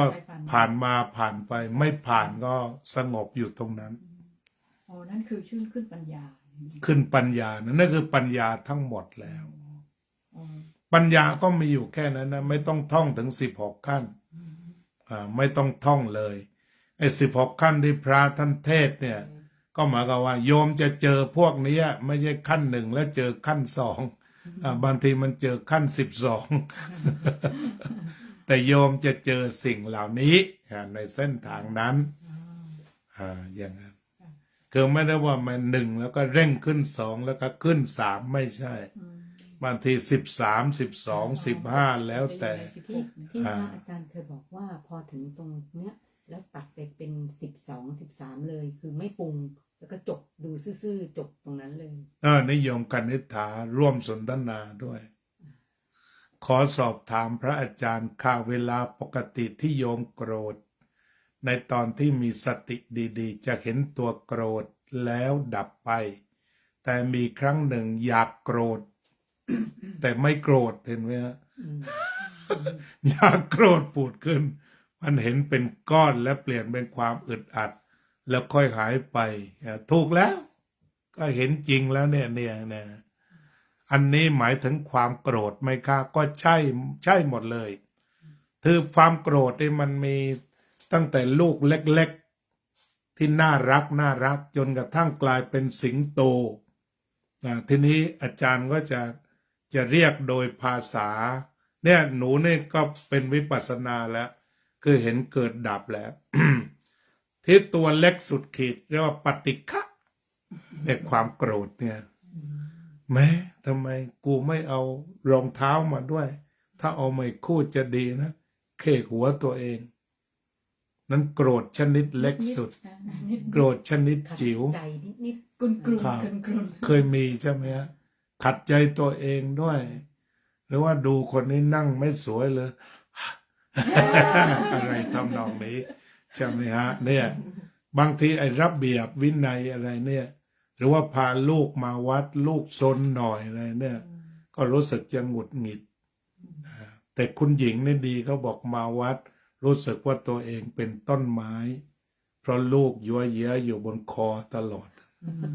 ก็นี่หลุดพ้น อ่า นี่นอนมาหลุดพ้นคือไม่มีตัวตนเป็นต้นไม้ไปเลย ที่เหลือก็คือลิง2 ตัว เขียนขำดีนี่มองดีมันก็ไม่ได้เป็นทุกข์อะไร แต่ทีนี้เหมือนกันนะเราก็ไม่ได้หงุดหงิดกับเด็กพวกนี้ เวลาเด็กซนอย่างที่วัดพุทธปัญญา มีเด็กคนหนึ่งเขามีอาการ คือมาแล้วเรามีไอ้โต๊ะ แล้วก็มีผ้าคลุมใช่ไหมข้างบนเป็นอาหารเขาชอบลงอยู่ข้างใต้ มากับยายเขาชอบอาจจะคลึก ชอบ จะอยู่ในใต้โต๊ะอย่างเงี้ยกันเนี่ยเราก็เข้าใจว่าอ๋อเขาคงชอบ อย่าไปหงุดหงิดกับเขาถ้าหงุดหงิดไฟมันก็เป็นใหญ่ขึ้นมาเป็นโกรธ เอ๊ะทำไมมึงพูดหลายรอบมันไม่รู้เรื่องเลยนะมันโง่เหมือนใครวะ ไปเข้าบ้านตัวเองเลยทีนี้ฉะนั้นระวังตั้งแต่แรกแล้ว ไม่หงุดหงิดแผ่เมตตา ฉะนั้นคนที่มาที่วัดนอกจากเอาปืนไล่ยิงเนี่ยอาตมารับได้หมด เพราะถือว่าเขามาวัดแล้ว อย่างเด็กเนี่ยเด็กเล็กๆเนี่ยมันได้มาวัดได้มันซนแต่ว่าอย่าให้ไฟช็อตตกลงไปนั่นแหละ เรามัดระวังหรือว่าอย่าให้ตกบันไดคอหักนั่นเอง แต่ว่าโดยทั่วๆไปถ้าเล่นแนวคิดต่างๆ แถวนี้ก็ปล่อยมันไป เพราะว่าเขามาแล้ว ไม่ได้บางง่ายทีนี้ถ้ามาปุ๊บอันนั้นก็ผิด อันนี้ก็ผิด อันนู้นก็ผิด ที่หลังไม่ไปดีกว่า ดีแล้วที่เขามาด้วยใช่ไหม ก็เหมือนนิทานที่เขาเล่าดังๆใน YouTube ก็บอกว่ามันมีผู้หญิงคนหนึ่ง ระดับแถวหน้าของโบสถ์คริสต์แห่งนั้นคือไปแต่ละครั้งเนี่ย บาทหลวงก็อยากเห็นครอบครัวที่สมบูรณ์ ว่าเมื่อไหร่จะพาพ่อบ้านมาทีอันนี้ก็ไม่พามาสักทีก็พยายามเหมือนกันที่จะไปโชว์หน้าของตัวเองว่าด้วยการปฏิบัติธรรมในครอบครัวฉันก็มีความสุข วันนั้นผัวก็เลยขัดไม่ได้ก็ไป ก็เก้ๆกังๆนะเพื่อเมียนะปรากฏเราไม่ได้ปิดโทรศัพท์ทีนี้พอไปถึงเกรงขึ้นมา บาทหลวงกำลังเทศน์บาทหลวงโกรธก่อนโกรธก่อนด่านี่สิสั่งให้มาตั้งหลายครั้งแล้วโง่อยู่ได้ไม่มาเนี่ย มาแล้วทำซ่าๆแบบเนี้ย นอน โอ้โหหน้าแกแตกเป็นริ้วเลย ก็คิดว่าบุคคลที่ดีที่สุดในชีวิตคือเมียขากลับโดนเทศซ้ำหนักก็ไปอีก เมียเท่ เมียเทศอีก บาทหลวงด่าแล้วเมียเทศกันยาวเลย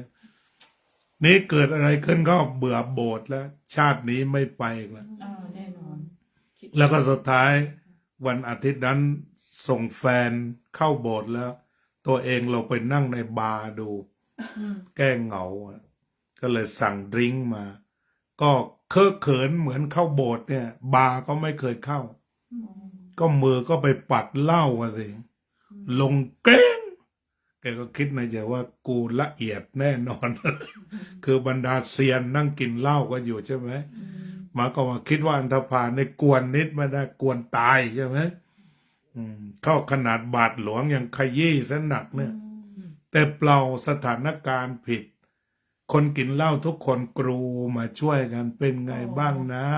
คามดาวนะ แต่ฉันเก็บให้นั่งไม่ต้องตกใจ เจ้าของร้านก็มาเสิร์ฟใหม่ไอ้ที่นั้นไม่เก็บนะ แล้ววันนี้คุณจะได้กินฟรีนั่งนะแล้วสุดท้าย ตั้งแต่วันนั้นแกก็ไม่ไปโบสถ์อีกเลย ไปแต่บ้าน ไปแต่บ่ามันอัธยาศัยคนมันดี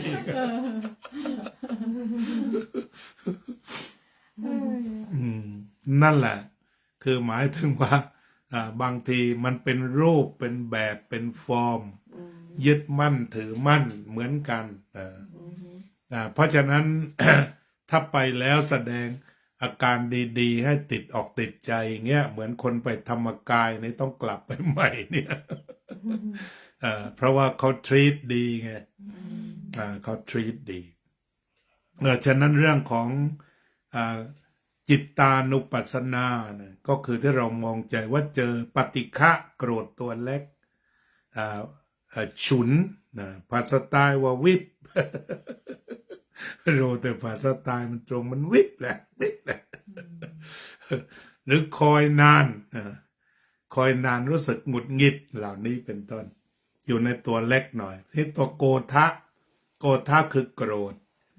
ธเหมือนแปลบเสียดแทงใจบางทีไปวัดผิดวัดโดนเหมือนกันนะเนี่ยจะแม่เจ้าวาดเฮี้ยวๆกับแทงจั๊วเข้าไปวันนี้มาวัดถูกแล้วนะ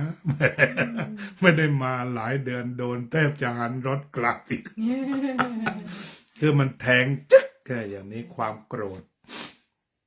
ทีนี้ถ้าโกรธรวมกัน เรียกว่าพยาบาทถ้าโกรธรวมกันเยอะๆนะฮะรวมกันหลายขณะ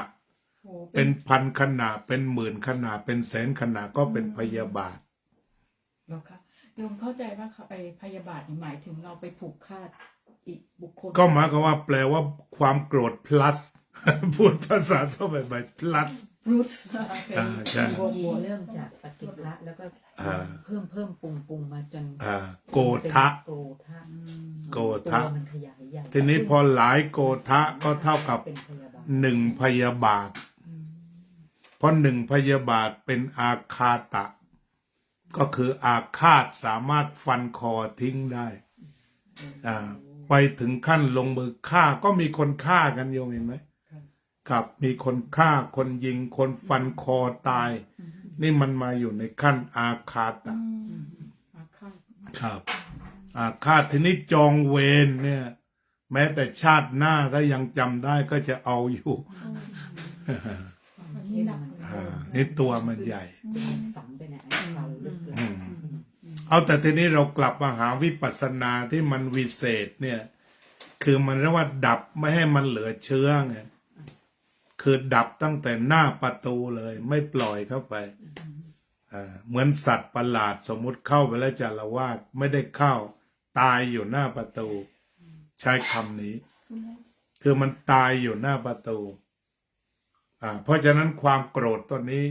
คำว่าตายก็คือมันเกิดขึ้นแล้วก็ดับไปไม่ปรุงต่อฉะนั้นจึงมีคำว่าเฝ้าดูรับรู้ดูเห็นปล่อยวางหรือมาแล้วไปเกิดแล้วดับดูสภาวะแค่นี้คือไม่เข้าไปร่วมแจมด้วยอาตมาก็คิดอุปมาว่าเหมือนโยมมีรายการเดินพาเหรดสักแห่งหนึ่งในสวิตก็เคยเห็นภาพที่ว่าเดินพาเหรดอะไรกันเนี่ยมันมีคนดูแล้วก็มีคนลงไปเล่นด้วยเพราะฉะนั้นวิปัสสนาก็คือเป็นคนดูพาเหรดโดยไม่ลงไปรำกับเขาด้วยอาจจะรู้สึกว่าความโกรธผ่านมาแล้วก็บินไป ความรักผ่านมาแล้วก็บินไป มานะผ่านมาแล้วก็บินไป นี่คือจุดประสงค์ว่าท่านนั่งสมาธิก็คือนั่งดูชัดๆอย่างในชีวิตประจำวันก็ต้องดูแต่ว่าการเกิดการปฏิบัติธรรมนั้นดูให้ถนัด ดูเรื่องนี้ให้มันถนัด ดูใจตรงเนี้ยซึ่งเป็นตัวเชิญ หมายถึงว่าถ้าดูให้ถนัดที่พระอาจารย์บอกคือดูเรื่องเนี้ยถ้าเรามีความรู้สึกตอนเนี้ยคือเรื่องเนี้ย ทัน ดู ที ให้ทันทีแล้ว ทันที ให้มันจนถึง แล้วไม่ต้องไปปั้นมาดูด้วย ว่างก็ว่างตรงนี้อย่างหลายท่านเนี่ยมีฐานสมถะดีว่างไวก็ดูความว่าง อยู่กับความว่างอยู่กับความสงบ ทั้งหลับตาทีนี้ลืมตาก็อยู่กับความว่างนั้นต่อทีนี้พอมีสิ่งแปลกปลอมตึ๊กขึ้นมาปฏิฆะมารู้ หรือถ้าไม่ปฏิฆะมาราคะในสิ่งใดมาติดอกติดใจอะไรรู้อีกเหมือนกันคือรู้ทั้งสายทั้งขวาแล้วก็พระพุทธเจ้ามีคีย์เวิร์ดว่าถอนความพอใจและความไม่พอใจในโลกออกเสียได้ก็คือกันทั้งสองด้านทั้งปฏิฆะก็คือความยินร้ายไอ้ตัวร้ายใช่ไหมราคะคือไอ้ตัวดีมึงนั่นแหละตัวดีที่เขาว่านะไอ้ตัวร้ายนี่ปฏิฆะมาร้ายจนกระทั่งอาฆาตพยาบาทจองเวรวางระเบิดกันไปเลยนะทีนี้เพราะว่ามันเป็นตัวดีก็คือยินดีเกินไปจนกระทั่งลุ่มหลงมัวเมาแล้วก็ถอนตัวไม่ขึ้นนั้นฝ่ายราคะที่พอไปพระอนาคามีนี่ท่านก็ถอนเกลี้ยงทั้งสองตัวนี้ถอนราคานุสัยคือมักจะเป็นคนชอบง่ายแต่ต่อไปก็มาแล้วไปเฉยๆอุเบกขา เราใช้คำว่าอุเบกขาอาตมาชอบคำว่าปกติปกติใช่อุเบกขานี่ก็เก่งอยู่แต่อาจจะลึกไปก็ได้นะแต่ใช้คำว่ามันปกติคือไม่บวกไม่ลบแล้วไม่พอใจเราไม่ดีใจไม่เสียใจแล้วอยู่ตรงนั้นทีนี้ภาระมันก็หนักทั้งคู่หนักยินร้ายนี่ก็หนักยินดีก็หนักฉะนั้นไม่ยินร้ายไม่ยินดีนะคือถอดถอนออกไปเหลือแต่ความว่างเหลือแต่แก้วว่างนมก็ไม่มีเหล้าก็ไม่มีแต่ความว่างสบายกลิ่นเกลื่อนไม่มีอีกมันไปสู่ปกติคือนอกจากบวกลบสุขทุกข์แล้วเนี่ยต้องเข้าใจปกติด้วยทีนี้บางคนพอปกติแล้วกลายเป็นเหงาตกลงมาเลยเย็นชา กลายเป็นเย็นชาจริงๆเย็นชาเป็นกิเลสชนิดหนึ่งเป็นวิภวตัณหาชนิดละเอียดแต่ไม่รู้ตรงนั้นเพราะฉะนั้นเชิญแล้วคนที่เขาเหมือนกับว่าเหมือนเป็นอะไรเป็นความรู้สึกซึมเศร้าอ่อนๆอะไรอย่างเงี้ยแล้วก็ความซึมเศร้าหมายความว่าเหงาแล้วเขารู้สึกชินชาเฉยๆอะไรอย่างเงี้ยมันคาบเส้นกันนิดนึงอันนี้ไม่ใช่ธรรมะพาไปแต่ตัวถีนมิทะพาไปเรื่อยๆอันนี้ก็ต้องมาดูที่ตัวนิวรณ์คุณกนิษฐาว่าเมื่อเห็นตัวกิเลสเห็นตัวรู้แยกออกจากตัวเราเรียกว่าการแยกธาตุแยกขันธ์หรือเปล่าคะก็หมายความว่าอาจารย์อุปมาว่าให้วางกล้องวงจรปิดคือตัวสติแล้วก็ดูสิ่งที่จะจรเข้ามาเป็นอุปกิเลสก็เรียกว่าอย่างนั้นที่มันจะจรเข้ามาตั้งแต่ปฏิฆะหรือราคะแยกแบบนี้ส่วนธาตุขันธ์นี่เป็นอีกเรื่องหนึ่ง เป็นท็อปิกยาวอีกเรื่องหนึ่งแต่ก็ขอให้ดูช็อตตรงนี้ก่อนแล้วว่าแยกขันธ์ก็ได้แยกขันธ์ออกมาก็ได้เลยถ้าว่ามีฐานที่ดีว่าเป็นขันธ์นั่นก็ได้แต่ตอนนี้มันก็เป็นเรื่องตัวรู้ล้วนๆขันธ์ก็คือเป็นตัวนามมาขันธ์ให้คลุมไว้ตัวอุปกรณ์น่ะที่จะทำให้ ทำตัวเป็นเหมือนพระอาจารย์ว่าตั้งวงจรปิด หรือว่าดูขบวนแห่ อืม ถ้าเราไม่ได้ไปแห่ไอ้ตัวเนี้ยอุปกรณ์ที่จะเราเอาเข้ามาใช้ ก็คือตัวสติ สติเลย หรือตัวการฟักสติ จ้า ที่เราจะต้อง บ่ม บ่ม บ่มสติบ่มสติ เออ ที่อยู่ในฐานที่เราฝึกในรูปแบบ อันเนี้ยทำไปแล้วมันก็จะ คือมาว่ารูปแบบจะทำให้เราพบปะกัน เหมือนนักฟุตบอล อ่า หลังจากเล่น1 ครั้งแล้วเก็บตัว3 เดือน เพื่อที่จะให้พลังมันดีฉะนั้นบรรพบุรุษเราทำไว้ถูกแล้วแต่เราไม่ได้ใช้บริการ กล่าวคือพอ8 ค่ำเราต้องหยุดงานแล้ว ต้องมารักษาใจรักษาศีล 8 เดินจงกรมทำสมาธิ1 วัน 1 คืน1:7จะไหมแต่นี้ของเรา1:6 ปีหรือ5 ปี เวลามีทุกข์มันก็อ่อนยั่วไป แต่พอมีบ้างพลังเล็กน้อย ถ้าจะทำให้ดับทุกข์ทันทีมันก็ยาก แต่ถ้าโบราณก็วางโปรแกรมไว้แล้ว ว่าคุณทำไปเถอะ7 วัน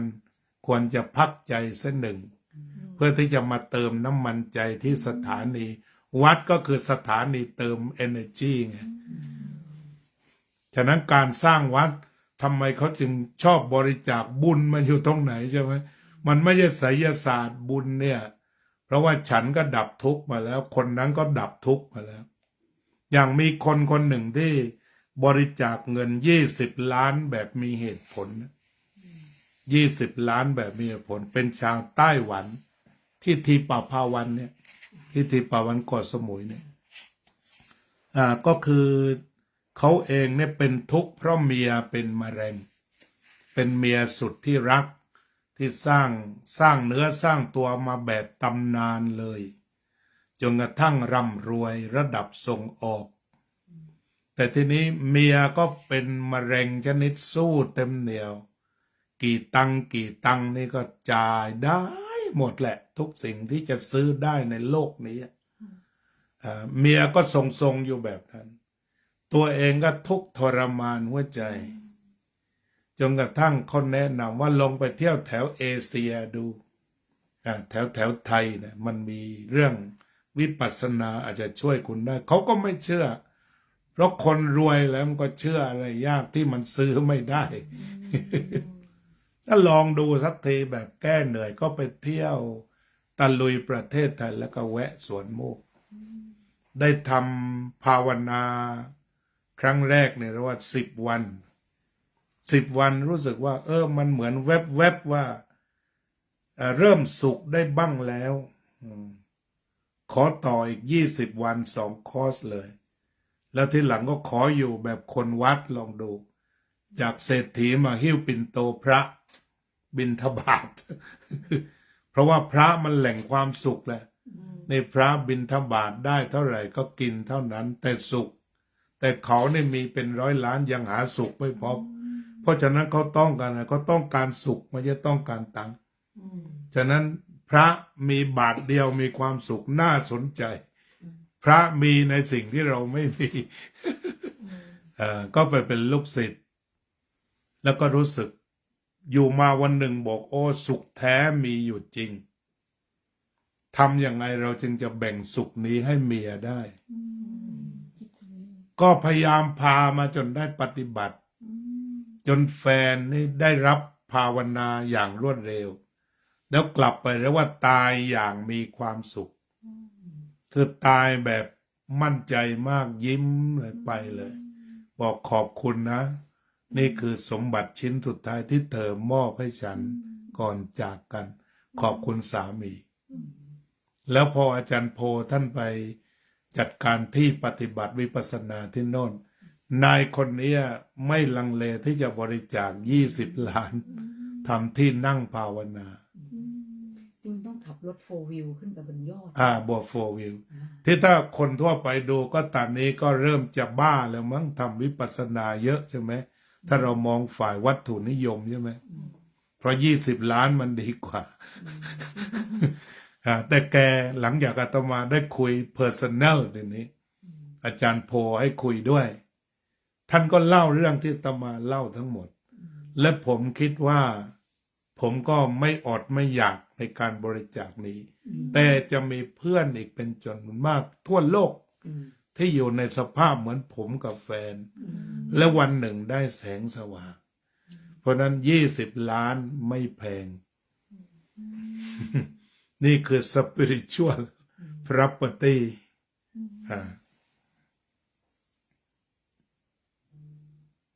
อันนี้ก็เหมือนที่เราทำวัดเนี่ย เราก็หวังว่าสิ่งที่เราทุ่มเท มันจะได้ประโยชน์ จริงๆเป้าอยู่ตรงนี้ วัดในสวิตในอเมริกาเนี่ย เพราะว่าปัจจัย4ของเขาสวัสดิการมันพร้อมหมด ที่ถ้าเราจะไปหาความสงบทางใจหรือจะไปนิพพานเนี่ย มันก็เป็นเมืองที่เหมาะถ้าพูดถึงด้านศาสนา คือมันเป็นเรื่องทางจิตวิญญาณแล้วเรื่องอื่นๆนี่มันมีให้หมดจริงๆ คืออย่างน้อยเอาสมมติอย่างอเมริกาเนี่ยไม่มีอะไร แต่เข้าถึงธรรมเดือนละ800อย่างนี้ก็พออยู่พอไป พอที่จะบำเพ็ญความเพียรได้อย่างสบายอย่างนี้ เพราะนั้นที่โยมคิดก็คือเดินถูกทาง แล้วก็รักษาทางนี้เอาไว้นะเพราะว่าลูกหลานอะไรมันจะเป็นทุกข์หมดแล้ววันหนึ่งมันก็หาที่ไป แล้วมันก็ได้มาเจอก็ทำกันไว้แต่วางให้ถูกวางเป้าให้ถูก โดยเราลิ้มรสก่อนตรงนี้ ไม่ได้ลิ้มรสด้วยความเชื่อว่าเราจะได้วิมานสวยกว่าคนอื่น แต่เราได้ความสุขแล้วที่แท้จริง ซึ่งบางก็เรามาประเทศนี้เพื่อที่จะให้เกิด physical well being แล้วก็health แล้วก็ mental well being ต่อไปนี้เราจะมาเติมเต็มถึง spiritual well being ทำให้ชีวิตสมบูรณ์นั่นเองในการภาวนาเนี่ยคือชีวิตจะสมบูรณ์แล้วอาจารย์ใช้คำได้สละสลวยมาก สมบูรณ์ เพราะว่าทราบซึ้งในธรรม คือแบบว่าพอมันมารวมกันแล้วมันแบบมันนี่ก็ทราบซึ้งจริงๆ ก็เป็นความปรารถนาถ้าเป็นไปได้อย่างนั้น อันนี้คือของจริงพุทธมาช่วยตรงนี้พุทธศาสนามาช่วยตรงนี้เลย ช่วยโลกตรงนี้ แต่นั่นแหละเราก็ต้องยอมรับมันต้องมีคนมีพลัง5เหมือนกัน ต้องมีศรัทธา วิริยะสติสมาธิปัญญา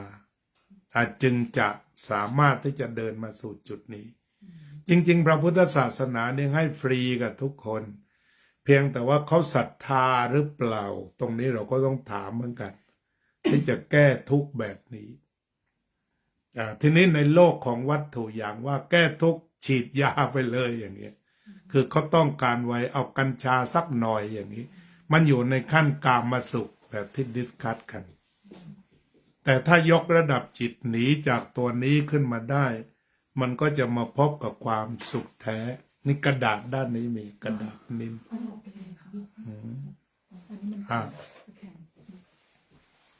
อาจารย์ทำให้จิตรศาสตร์ถึง ทีนี้ ถ้าปิติมันเกิดมันรับยาก ปล่อยคลายปล่อยไปดูไปเรื่อยๆดูไปเรื่อยๆปล่อยแบบฟรีๆนะฟรีๆอย่าไปยับยั้งมันไม่ได้เกิดง่ายปล่อยไปอย่างนั้นทีนี้ในโลกปัจจุบันเนี่ยมันก็มีเขาช่วยโลกกันเยอะแหละแต่นี่อาตมาก็เห็นชอบอย่างนี้เช่นของอาจารย์บางท่านเนี่ยดูใจโดยตรงใช่ไหมอาจารย์ปราโมทย์อย่างเนี้ยก็คือตั้งขึ้นมาว่าไม่เอาอะไรทั้งสิ้นมาดูใจกันอย่างเดียวในของท่านบึงดุงตรงตรงนั้นทีนี้สิ่งเหล่านี้ไม่ว่าจะเป็นดูใจหรือว่าอย่างสายหลวงพ่อเทียนที่เป็นเรื่องทำจังหวะนี่ก็ไม่เหมือนกันคือมันภาพชัดแล้วคนมันรู้ได้ไวชัดแล้วก็บางทีก็ดับทุกข์ได้เลยอย่างนั้นทีนี้อาตมาก็เห็นชอบแหละเรื่องดูใจเรื่องวิปัสสนาอาตมาก็เขียนหนังสือก่อนท่านปราโมทย์บวชอีกด้วยซ้ำไปสมัยนั้นไปปฏิบัติอยู่ที่วัดอมรวดี ประเทศอังกฤษที่ไปอยู่1 เดือน คือเรียกว่าเหนื่อยงานจากไทยแล้วปล่อยวางทั้งหมด แล้วก็ตั้งใจตี 4ลงทำวัดลงปฏิบัติวันพระนี่อยู่ถึง6 ทุ่มอะไรเนี่ยก็สุดท้ายมันก็รวมลงที่ดูใจนี่เอง แล้วก็หลายๆคนก็เห็นตรงกันหมดก็คือจิตตานุปัสสานานั่นแหละอยู่ในสติปัฏฐาน 4แต่เราเรียกว่าคอยดูใจที่สงบแล้วก็ยกขึ้นสู่วิปัสสนาตรงนี้ฉะนั้นการที่เราจะมารวมกลุ่มกันบ้างในภาวะที่หยุดงานอย่างพวกเราเคยทำมาแล้วก็นัดพบกันได้15 วันหรือ1 เดือนหรือ2 เดือนแต่ว่าอย่าเลิกล้างถ้าเราหมั่นทำแบบนี้มันก็วัดของเราก็เป็น alive มีชีวิตชีวาเพราะ alive มันอยู่ตรงกิจกรรมที่เกิดประโยชน์แท้อย่างนั้นถ้าไม่เช่นนั้นวัดปัจจุบันนี้ต้องหาทางไม่พบจนต้องให้เช่าแล้วในอย่างการล่มสลายของโบสถ์ในอังกฤษจนต้องทำเป็นบาร์ไปแล้วคือหมายว่ามันเป็นการล่มสลายทางจิตวิญญาณแบบ perfect แบบ absolutely คือโบสถ์เอาไม่อยู่เราก็ต้องเปิดหาตังค์โดยการสร้างบาร์คือหมายก็ว่าจากขั้นสูงขึ้นหาพระเจ้าเราขึ้นไม่ไหวไม่ประสบความสำเร็จอันนี้มันก็มี ที่นี่ก็เหมือนกัน แต่แบบพลิกแบบ เพราะนั้นของวัดพุทธไทยของเราก็ต้องระมัดระวังในการที่จะดิ่งลงไปคือเราไม่พึ่งพระธรรมที่แท้จริงแต่ต้องพึ่งตายอรไทยอะไรไปพวกนี้แล้วใช่ไหมถึงเวลาบางแห่งก็ต้องพากันมาทุกปีใช่ไหมเพราะลำพังพระพุทธเจ้าเลี้ยงวัดไม่อยู่แล้วนะอันนี้ตรงนี้ก็เริ่มดีคลายพูดภาษาอังกฤษดีกว่า มันก็เริ่มต้องดีคลายลงมาใช่ไหมนี่ที่วัดอาจารย์เนี่ยมีบ่อยพวกหมอลำพวกนี้ก็ศรัทธาเขารักอาจารย์กันอยากจะมาเล่นดนตรีบอกไม่อะโยมไม่เลย ไม่ต้องมาทำให้เลย เล่นให้ใครดู เอาเล่นเข้าวัดไง เขาเอาเงินเข้าวัด นึกว่าเล่นให้อาจารย์ดู แล้วอาจารย์ก็ต้อง ลำก่อน อาจารย์ก็เคยมีเรื่องขำสุดโหดอยู่เหมือนกันในชีวิตเนี่ยเรื่องไม่ดูเนี่ยไม่ดูมหรสพเนี่ยคือสมัยนั้นมาอยู่ที่วัดใหม่ๆมันมีคนที่เป็นเขาเรียกเป็นเกย์แล้วที่ปรากฏตัวแต่ยังไม่ได้ผ่าตัดทีนี้ก็เรียนหนังสืออยู่ที่มหาลัยแคลร์มอนต์เรียนป.เอกเรียนยังไงก็ไม่จบปี 3แล้วไม่ได้เขียนสักทีทีนี้แกก็มาเห็นอาตมาอยู่คนเดียวก็ขอเรียนวิปัสสนา ก็ทั้งเดินจงกรมพาเดินจงกรมอยู่ที่จอดรถอะไรเนี่ยแกก็กลายเป็นเด็กดีขึ้นมาแล้วก็บอกเอาลองเขียนมาให้ฉันดูที่วิทยานิพนธ์วันละ 3-4 บรรทัดก็ได้แกเขียนจบภายใน1 ปี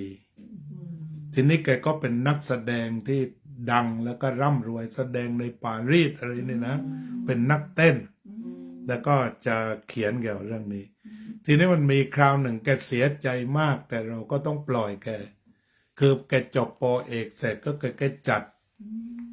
รู้สึกว่าค่าเข้าชมนี่$300ทีเดียวริงไซด์เนี่ยแกก็เอาบัตรไปให้อาจารย์3 ใบแกบอกงานนี้นี่ถ้าอาจารย์ได้ไปดูแกเล่นเนี่ยแกคงเป็นเกียรติที่สุดในชีวิตบัตรทองเลยนะ 3 ใบ ครับบัตรทองเลยนะ VIP เลยนะ เวทีในมหาลัยอาตมาก็บอกอย่าโกรธฉันนะฉันก็ภูมิใจที่มีเธอขอให้เธอนี่เอาธรรมะที่ฉันให้เธอ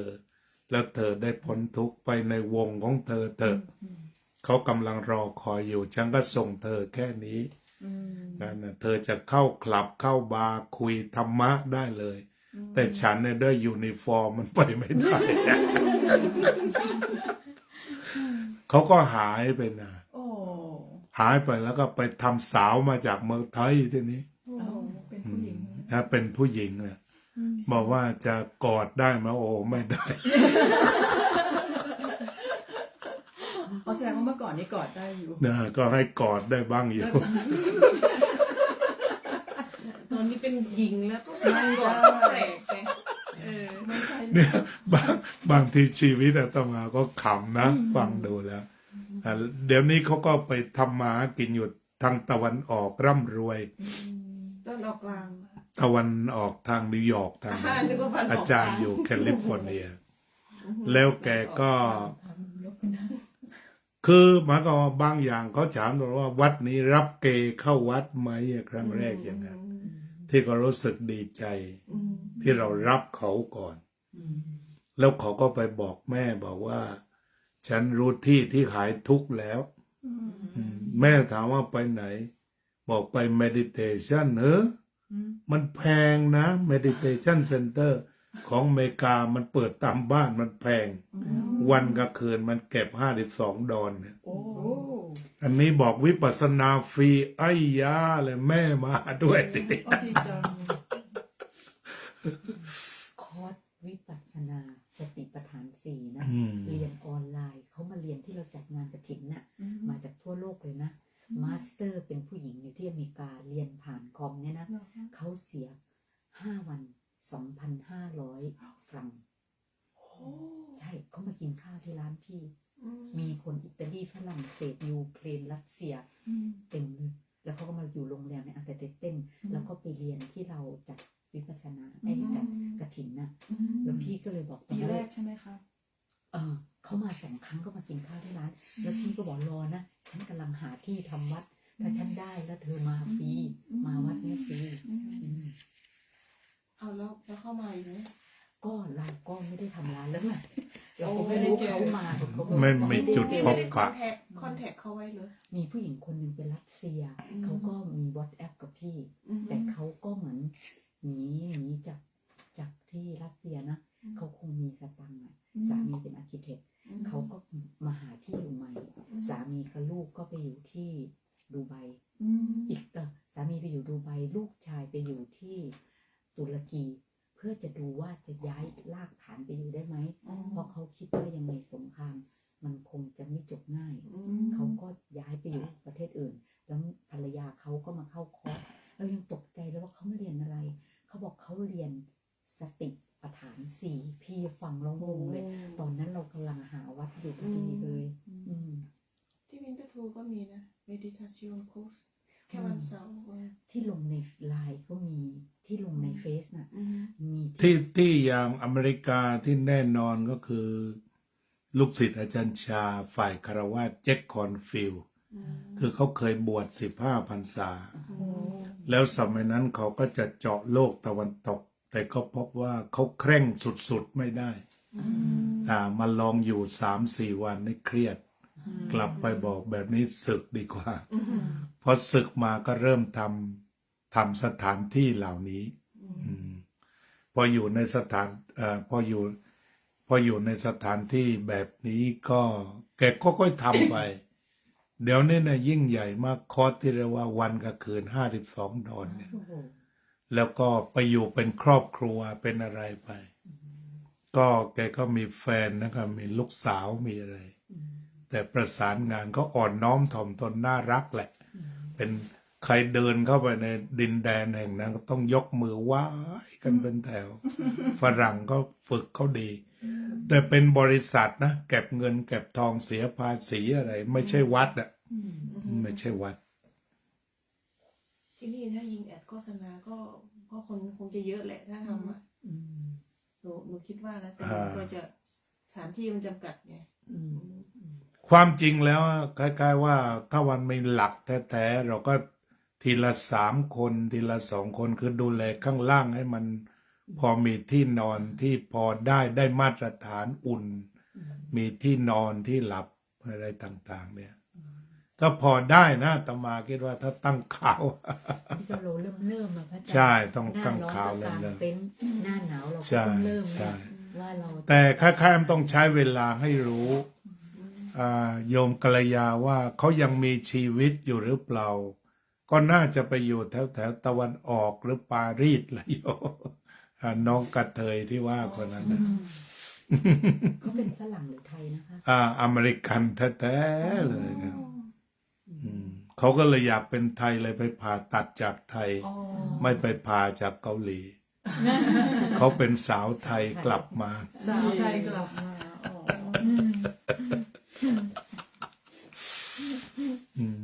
แต่อาตมามองเรื่องของความเป็นชีวิตเนี่ยคือไม่ได้แยก แม้แต่แมวตายหมาตายเขาพาไปทำบุญที่วัดจะทำให้อย่างสมเกียรติทุกตัว เพราะเนื่องจากตอนนั้นนะเขาไม่ได้เป็นสัตว์เป็นคนแล้ว ไม่รู้ว่าเขาจะไปไหนต่อฉะนั้นเราอุทิศส่วนกุศลให้เขาอาจจะได้ไปเกิดเป็นมนุษย์ พรุ่งนี้ทำบุญให้แมวนะ พรุ่งนี้บังสกุลแมวได้ ก็ นึกถึง นึกถึง นึกถึงตลอดเลย ไอ้ของ ค่ะเดี๋ยวเขียนชื่อให้ ทานน่ะ ของก้มหนู ไม่เป็นไรทำ เอ้า ด้วยกันทำด้วยกัน เกี่ยวด้วยกัน ฝากป้าเนี้ยซื้ออะไรมาหน่อยก็ได้ เป็น เช่ เช่ น น แบ แบบ บ โย โย เกิร์ตสมมติว่า โยเกิร์ตหรืออะไรก็ได้มันเป็นแค่ตัวเชื่อมในการตั้งจิต หมายความว่ามันมีกริยาเนี่ยที่โยมปฏิบัติธรรมทั้งหมดก็เป็นบุญใหญ่แล้ว ภาวนาเนี่ยเป็นบุญใหญ่แล้ว ปฏิบัติธรรมครั้งเนี้ยยกให้ตัวเนี้ย หนูนึกถึงเขาตลอดพี่เพราะวันนี้หนูมา เนี่ย วันที่10 มกราค นี่ได้เลย ฉีดตา เนี่ยอุทิศ บอกลูกด้วยว่าเนี่ยว่ามี เอาเหลืออีก15 นาที ก็เอาสติปัฏฐานสี่ให้หมดเสียนะ ค่ะ อันนี้มาอยู่ที่ใจแล้วโยมมีอะไรถามเพิ่มไหมตรงนี้ก่อนจะจากเรื่องดูใจเนี่ย สรุปว่าฟังพระอาจารย์แล้วถูกต้องไหมนะคะ ก็คือสติปัฏฐานสี่เนี่ยจากการดูกายดูเวทนาดูจิต มาถึงตรงเนี้ยตัวหลักของมันก็คือดูรู้เห็น ปล่อยวาง สัเกตรู้เห็นปล่อยวางไม่ปรุงแต่งเพิ่ม ครับ ไม่ทำให้ตัวปฏิฆะเล็กๆ เติบโตด้วยการปรุงแต่งจนกลายเป็นโทสะอาฆาตอะไรตัวเหล่านี้มันพัฒนาจากการปรุงแต่งเพิ่ม เข้าไปในเนื้อจิต ฉะนั้นตัวที่เราจะเป็นอาวุธทำให้มันตัดไปแต่ละช่วงได้ คือการไม่ปรุงต่อ อาจจะเพิ่มด้วยเมตตา ตัวที่เป็นอาวุธก็คือสติ และสติเนี่ย สติปัฏฐาน อ่า สติกับสัมปชัญญะเป็นขาตั้งไว้ก่อน แล้วก็ตัวอาวุธเนี่ยก็ฝึกได้ฟูมฟักได้จากการทำในรูปแบบหรือการสังเกตดูรู้เห็นและปล่อยวาง ตัวนี้ไปเรื่อย คือว่าทั้งรูปแบบทั้งภาคสนาม ๆค่ะ เพราะเรามีศรัทธาแล้ว วันนี้คือทางดับทุกข์อยู่ตรงนี้เนี่ยศรัทธาฝังลงไปก่อน ค่ะอันนี้ ว่าทางดับทุกข์คือตัดไฟตั้งแต่ต้นลมคติไทยก็ใช้ได้ ไฟก็คือโกรธ ตัดตั้งแต่ต้นลมก็คือเกิดแล้วให้มันดับไปเสีย ไม่ใส่ลมต่อให้ ไม่ใส่ลมต่อไม่ใส่เชื้อต่อฉะนั้นถ้าพูดโดยทฤษฎีก็คืออภัย อภัย อภัย อภัย หรือเรียกว่ารู้จักว่ามันมีกรรมเป็นของสัตว์ อภัยบวก สัตว์มีกรรมเป็นของตนเข้าใจเรื่องกรรมอีกทีหนึ่ง แล้วก็คือการเข้าใจเรื่องกรรมเนี่ยจะทำให้การอภัยลงลึกเพราะว่าเขามีกรรมของเขามาอย่างนั้น อย่าไปโกรธเขาเลย แค่เขาแสดงอาการฟึดฟัดเขาก็เหนื่อยพอแล้ว อภัยบวกเมตตา ถ้าอภัยด้วยเมตตาด้วยกรรมด้วย ก็จะจิตเรานิ่งกรึบเลยทีนี้ ก็ไม่กำเริบฮะ เย็น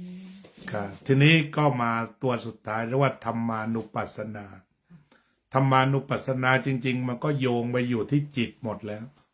พวกนิวรณ์อะไรมันก็ไปเกิดกับจิตหมดแล้วจริง ๆ ก็คือธรรมเนี่ยมันไปเกิดกับจิต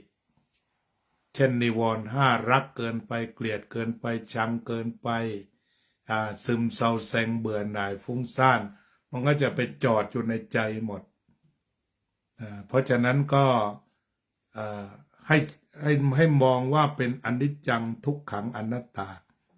เอาง่ายๆก็คือตัวธรรมานุปัสสนาที่เป็นหลัก ก็คือพาไปดูแลกาย เวทนาจิตเนี่ยว่ากายความเคลื่อนไหวกาย อาการทางกายก็ไม่เที่ยงเป็นทุกข์เป็นอนัตตา ชอบชังที่เกิดขึ้นก็ไม่เที่ยงเป็นทุกข์เป็นอนัตตา แล้วก็สิ่งที่เกิดภายในเกิดแล้วดับไป ความคิดกุศลบ้างอกุศลบ้าง มันก็มาแล้วไป ก็ตกอยู่ในธรรมทั้งหมด เพราะฉะนั้นธรรมมาคุมเชิญ เหมือนตอนที่พระอาจารย์บอกว่าทำตัวเหมือนกล้อง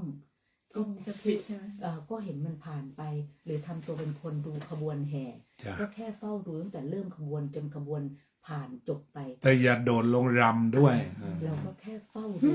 แล้วเห็นว่าทุกอย่างอ่ะ มันเกิดขึ้นเคลื่อนมา และสุดท้ายมันก็จบลง น้อมเข้าไปสู่ เทียแต่ตอนนี้ส่วนใหญ่เหมือนเราดูคอนเสิร์ตไง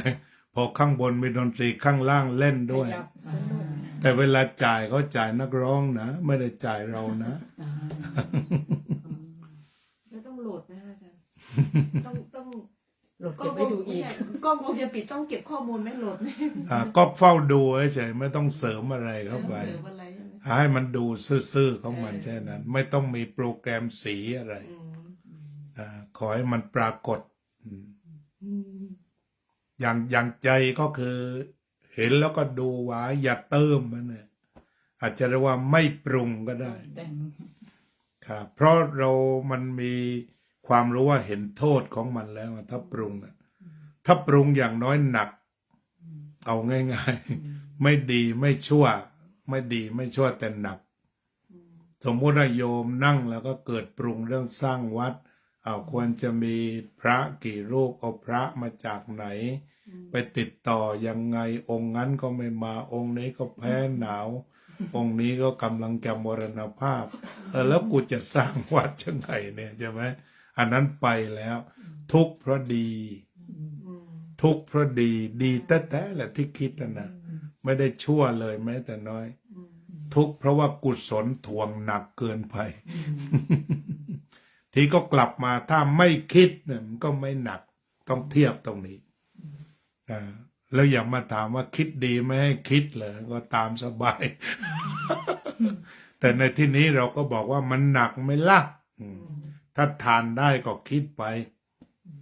ถ้าทานไม่ได้ก็วางไว้ก่อน เอาตามกำลัง ตามกำลัง ไม่ไหวก็ปล่อยไป ไม่ไหวก็ปล่อยไป สุดมือสอยก็ปล่อยไป ใช่ ถูกแล้ว ความจริงก็อยู่ตรงนั้นจริงสุด พอมีเกิดแล้วก็ดับ ใช่แล้ว เอาไง เกิดแล้วก็ดับหมด ที่อาจารย์พุทธทาสท่านตอบคำถามไงสมัยท่านมีชีวิตอยู่ว่า ไม่มีอาจารย์แล้วจะเป็นอะไร ท่านก็มันก็เคยดับมาหลายเรื่องแล้วเรื่องใหญ่ ๆ ในโลกนี้กรุงโรมเก่าๆแล้วมันก็ดับมาหมดแล้ว ส่วนโมกมันก็เป็นเพียงธุลีนิดเดียวฉะนั้นมันก็ไปจ้องตรงที่เกิดดับ ถ้าเกิดดับรับได้ก็เป็นอันว่าจิตปลอดภัย แต่นั่นไม่ได้หมายความว่าให้เรางอมืองอเท้าทำเท่าที่จะทำได้แล้วก็ไม่ได้ทรมานแล้วก็ไม่ได้อยู่ในโลกที่ไม่จริงตลอด เพราะบางทีถ้าโดดเข้าไปผิด มันเจ็บหนักเนี่ยสมัยที่อาตมาซื้อที่ดินอันนี้มีหนังสือเรื่องอภินิหารซื้อที่ดินเนี่ยมันมีคนเชียร์อยู่เยอะอาตมาก็แซวเล่นนะที่ดิน300,000โยมบอกว่าเอาเลยอาจารย์โยมทำบุญ100นะ อาจารย์ซื้อเลยอาจารย์โยมทำบุญ100เอาเลยทำเดี๋ยวนี้ ที่ดินที่ไหนคะอาจารย์ แล้วที่เหลือจะทำยังไง แต่ก็ซื้อได้แล้วล่ะนี่มีหนังสือเล่มเล็กๆพาไปอ่านเล่นได้ อันนี้อุปมาว่าพระเนี่ยอย่าไปวูบอะไรง่ายๆไง คนเหมือนกันไหมคนเหมือนกัน งั้นถ้าไปปรุงต่อใช่ไหมโอ้นี่โยมเชียร์แล้วไปติดอยู่ที่50,000นะเหลืออีกหลายหมื่นนะใช่ไหม50,000นะยังติดแล้วสิเอาแล้วสิให้คนละ100จ่ายหมดแล้วที่เหลือทำไง พระอาจารย์ใจไงคะที่เหลือรับใจ ฉะนั้นถ้าเรามองว่าไม่ไหวเราก็หยุดแต่ถ้าไหวก็เดินต่อก็แค่นั้น แต่ว่าอย่าให้เจ็บอีกเนี่ยสมมติว่าวัดเราเนี่ยถ้าสมมุติอยู่ตรงนี้ดูแลสมาชิกได้นัดมาภาวนาเป็นวันเป็นชั่วโมง เป็น3-4 วันในศักยภาพนี้มีค่าเช่ายังอยู่ ค่าน้ำยังไปได้เราก็ไปเรื่อยๆแต่ถ้าว่าเอาแบบติดกับพี่ได้ที่แล้วกลางหุบเขาสวยมากหนูออก100ไปซื้อกันเลย หรืออาจจะลง1,000ก็ได้แต่ถามยอดมัน1,000,000ไอ้ยา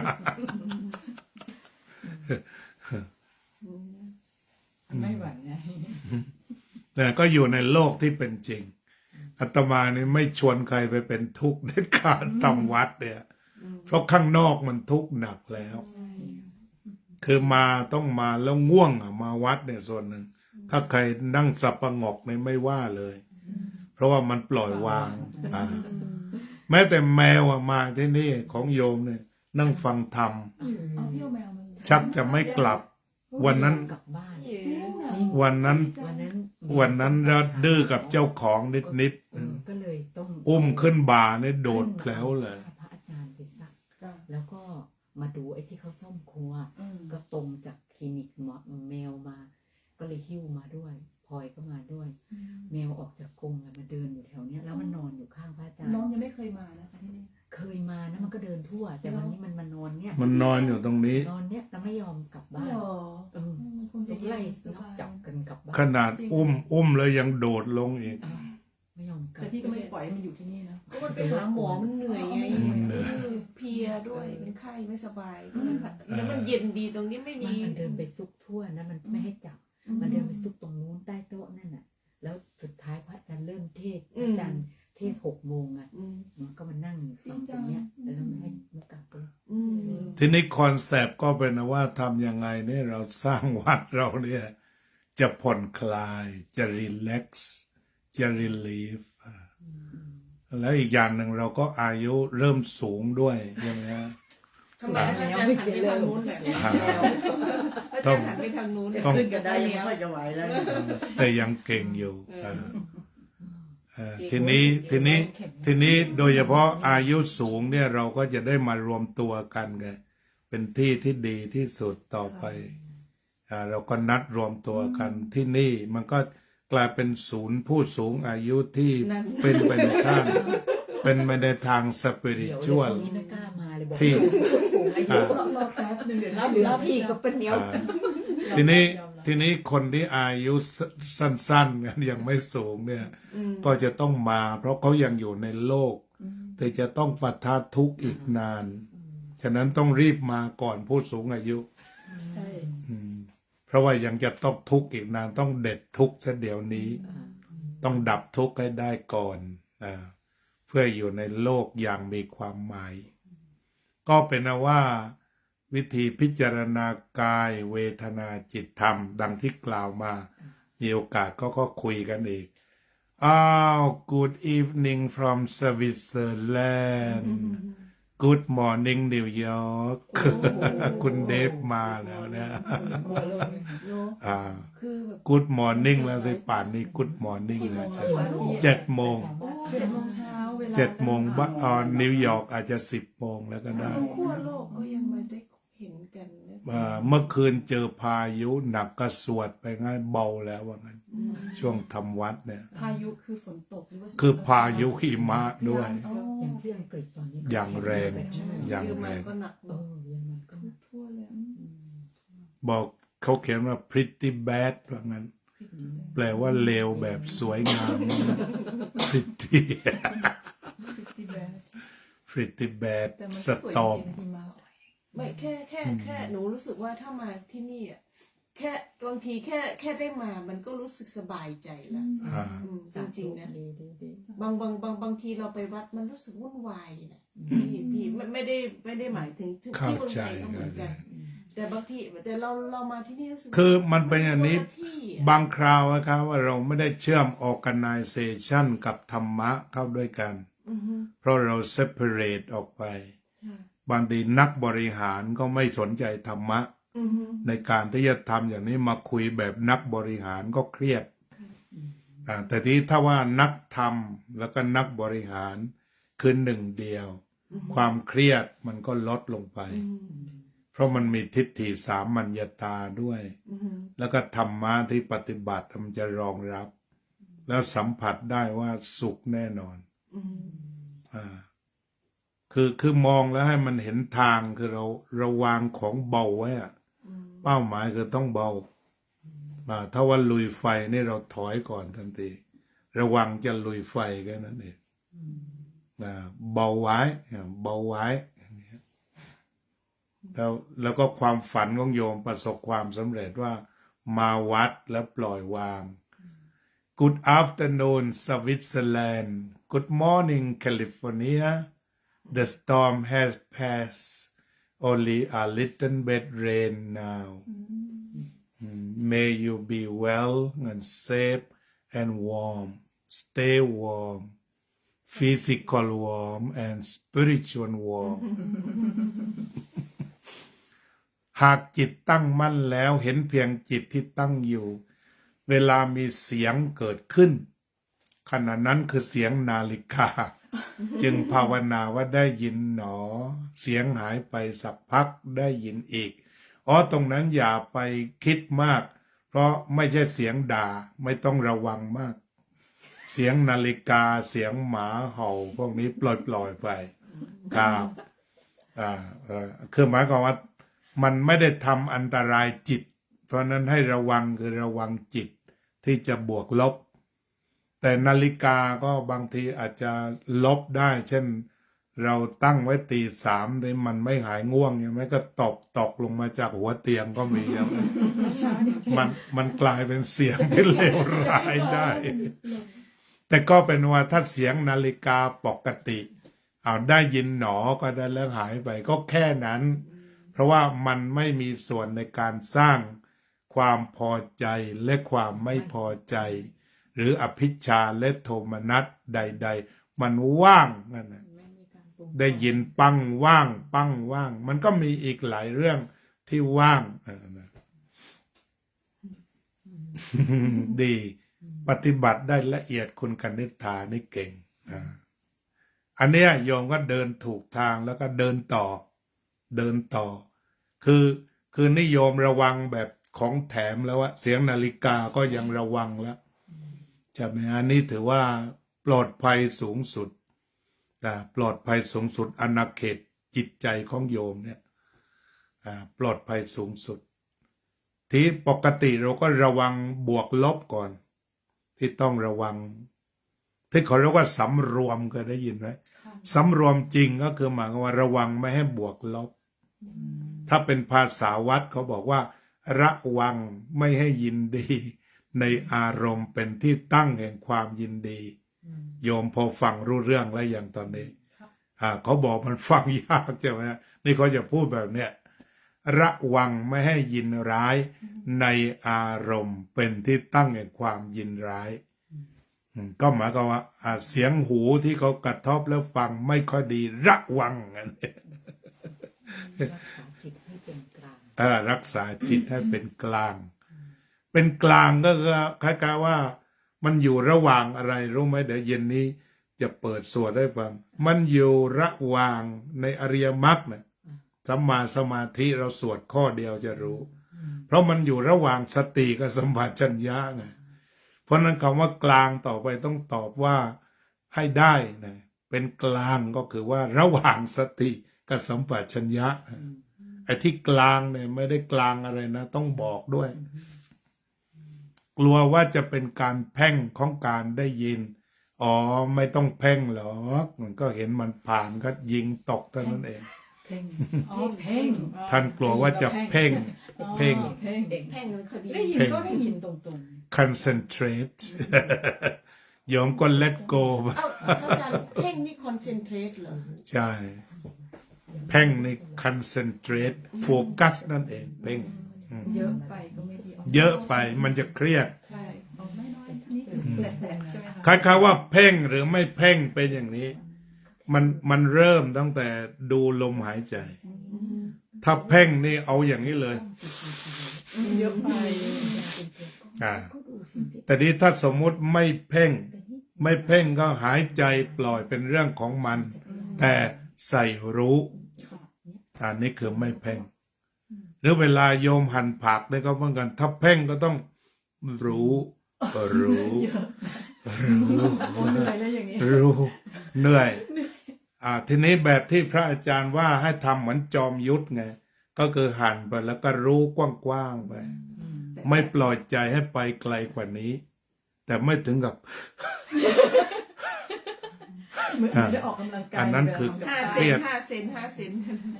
พระอาจารย์ อืม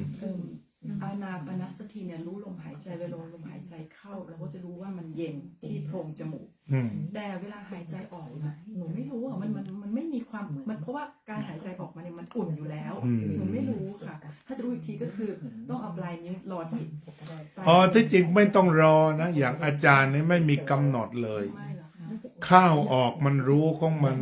อัตโนมัติไม่มีจุดหมาย อืม ข้าวแล้วออกมันรู้ของมันเองอ่ะ มันเอง อ่า ไม่ต้องบอกว่ามันกระทบจมูกแล้วหรือยัง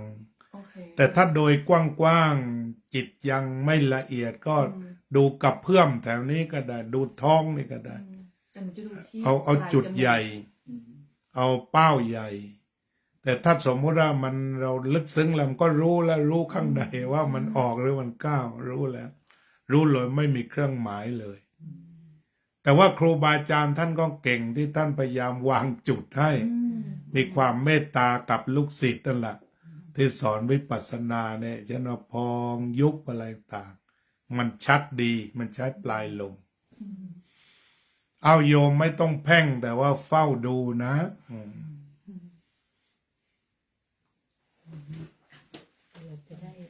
โยมหญิงถามอีกหากว่าสักว่าได้ยิน อันนี้ถูกใช่ไหมก็ถูกคำว่าสักว่าคือ let go let go นั่นแหละก็ได้ยินแล้วผ่านไปผ่านมาผ่านไปหรือว่า let go นั่นน่ะได้ยินสักว่าได้ยินเห็นสักว่าเห็นก็อยู่ตรงนั้น เพียงแต่ว่าอย่าไปเพ่งแรงถูกแล้ว ก็รู้แล้วก็ผ่านไปอย่าไปจ้องมากจะเหนื่อย ก็เป็นว่าคงจะต้องปิดรายการนะวันนี้3 ชั่วโมงรวดแล้วสนทนาธรรมกัน โอ้โหผ่านไปไว 2 3 4นี่คือ5 โอ้ ครับนี่คือ5ก็ให้โยมได้พัฒนามหากุศล